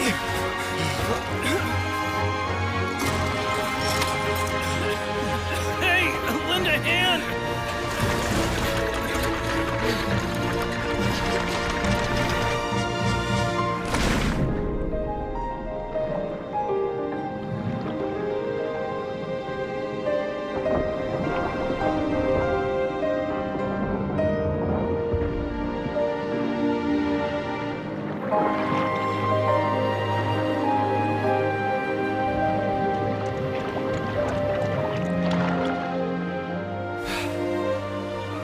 Look! The water's receding!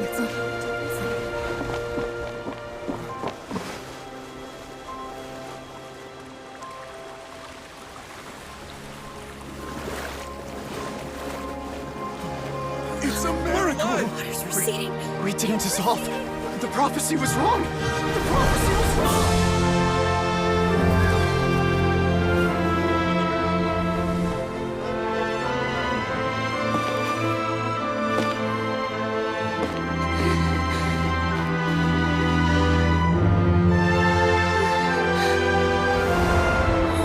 Are you alright? We're saved. The prophecy was wrong.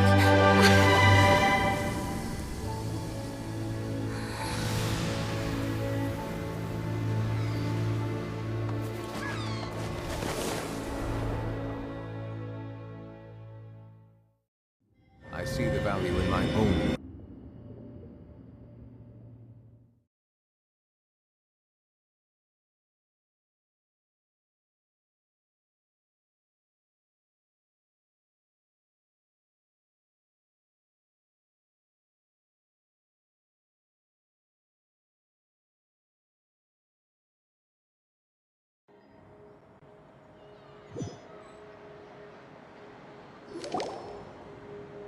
The soil renewed. The Spina di Rosula talks post-disaster rebuilding. I recently visited Poisson to meet with Miss Navia. Spokesperson, old soil can still give birth to new bloom, Miss Navia stated. Hope is like seeing a small cookie when you're starving late at night. You just need a little of it. Skyship Winglet, lunar brain of the Fontaine Research Institute. The various disputes that have arisen on account of Mr. Edwin have suddenly become a shield over the Institute, with Jurier turning out to be a once-overlooked hidden gem. People always call the first researcher mad, but few know what to call the second. And should that latter person achieve a miracle, they would find it all the harder to find a word with which to classify. Wow! Paimon barely recognizes the people in the reports. Are those really Jurier and Navia? They sound like real big shots.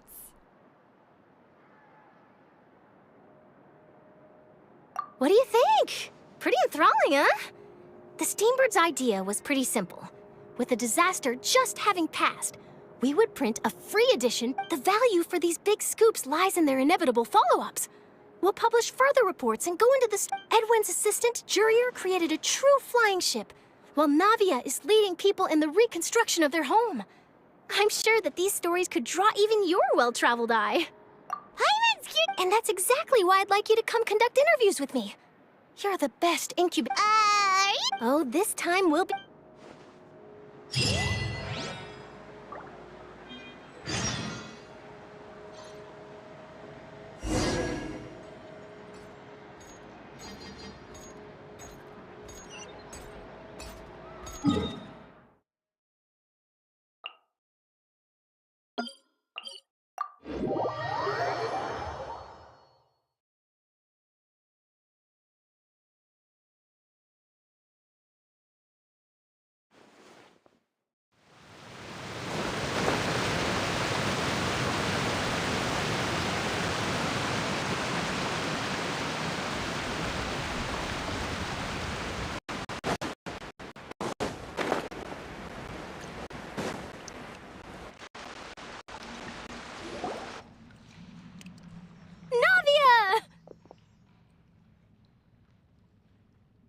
Oh, it's you. What brings you all here? Hey, we're just having a look around. I'm here to update myself on how things are going here. Oh? Let me introduce you. This is Mr. Garunt Snežević. He represented the Knave in sending us a large amount of supply. Our residents are hard at work as well. Thanks to everyone, work is progressing nicely. We've lost a lot of people. Hello, Miss Charlotte. I'm a big fan of yours. I especially like that article you wrote last year about Fontaine's stray cats. But if you don't mind, could you not emphasize our role too much in your report? It's not charity we're doing here. We just happen to share the same interests as... I get where you're coming from. I'll keep it as simple as possible. Or would you be willing to feature as friendly neighbors? That would be fine. Thanks. Oh, you're back too. How are things? We finished laying down the construction materials. It'll be another hour before the workers are able... Huh? You're here too, Clarin? Well, her reputation's greatly risen after that whole duel business with Miss Farina. So she's here in Poisson to wait out the heat. All right. There's too much to consider in the reconstruction of Poisson. The Spina has need of more decision-makers. And, well... Oh, wait just a moment. Do you mind me asking a few questions? You know, about how you felt before the duel. Forget it. I'm sure you can find a better theme than that, Miss Charlotte. I see you're the same as always. Couldn't you do me a favor? Well, if we're talking about doing things for my sake, you might as well just take a few more photos of me. Of course I will. I'm not gonna let him off that easy. All right, then everyone who...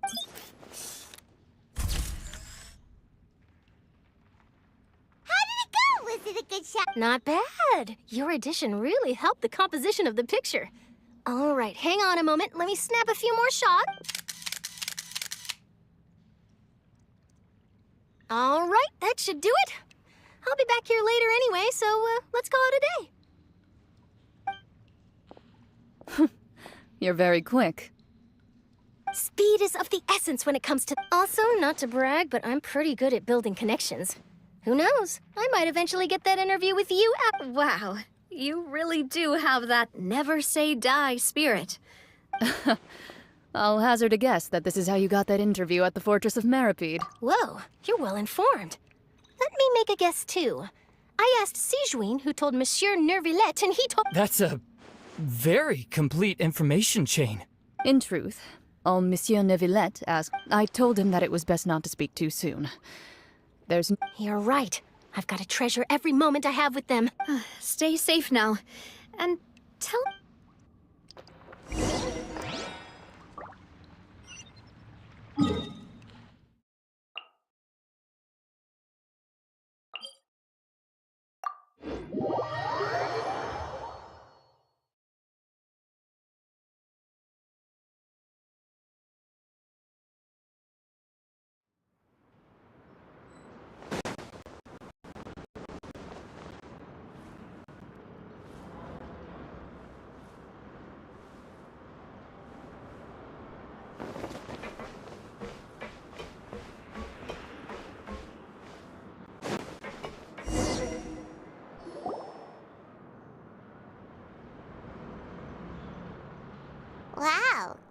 again, huh?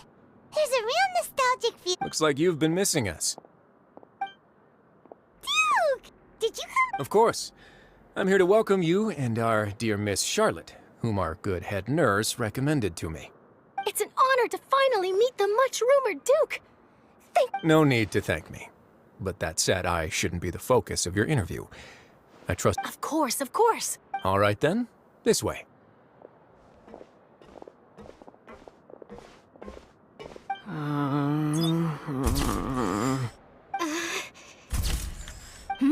Hey, no need to be so nervous.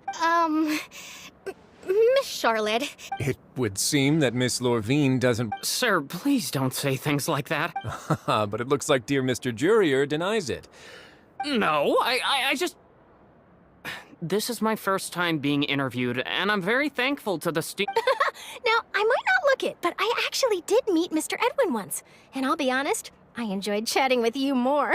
You've definitely got more of that. The boat that brought about a miracle. The ark that saved the people. Why, you recreated it. Still, if I might ask, where's that flying ship now? Huh. Looks like Charlotte's trying to get herself in... I have to apologize, but that ship is presently in the bowels of our factory. I'm afraid it won't be easy. Really? Well, then in that case, could I have an interview with you? You already know my answer, I'm afraid. Best you interview our head nurse instead. Or perhaps you'd like to take another photo of this couple of researchers? Did you really have to use the word couple? Well, then, 2 solo photos will do. Is my hair messed up? Please, someone help me have a look. Things sure are getting pretty lively here. Oh, seems like everyone's here. Would any of you like to try this? Ah, Sijui. Hey, Miss Charlotte. Why don't you, sure. Come on, Miss Sijui. Sure. Do I have to smile? So, how have things been at the Fortress? Same old, as you can see. Fontaine's undergone some changes, but this place is still more or less... Other than that flying ship, it got a tad too much attention, That's why I decided to let the interview go through. We should direct more public opinions toward the behind-the-scenes heroes. You're too kind, sir. I believe that you too should have your day in the sun. Not that you would want that, which is a pity. I'll just leave the spot. I see. Lots of things happened that day, huh? Anyway, regarding that Harbinger, I'm not sure you remember, but his 3 young followers are still waiting for his return. He sure did win them over, huh? I'll tell them that there's good news and bad news. The good being that their boss seems fine, and the bad being that they must face extended sentences. Oh, actually, what about you? I think... What change can there be? The fortress will keep chugging along. As to what Miss Farina's departure will mean for the nation, and if our laws and governance will be transformed, we'll leave those to the folks. Hey, everyone. The photo shoot's done.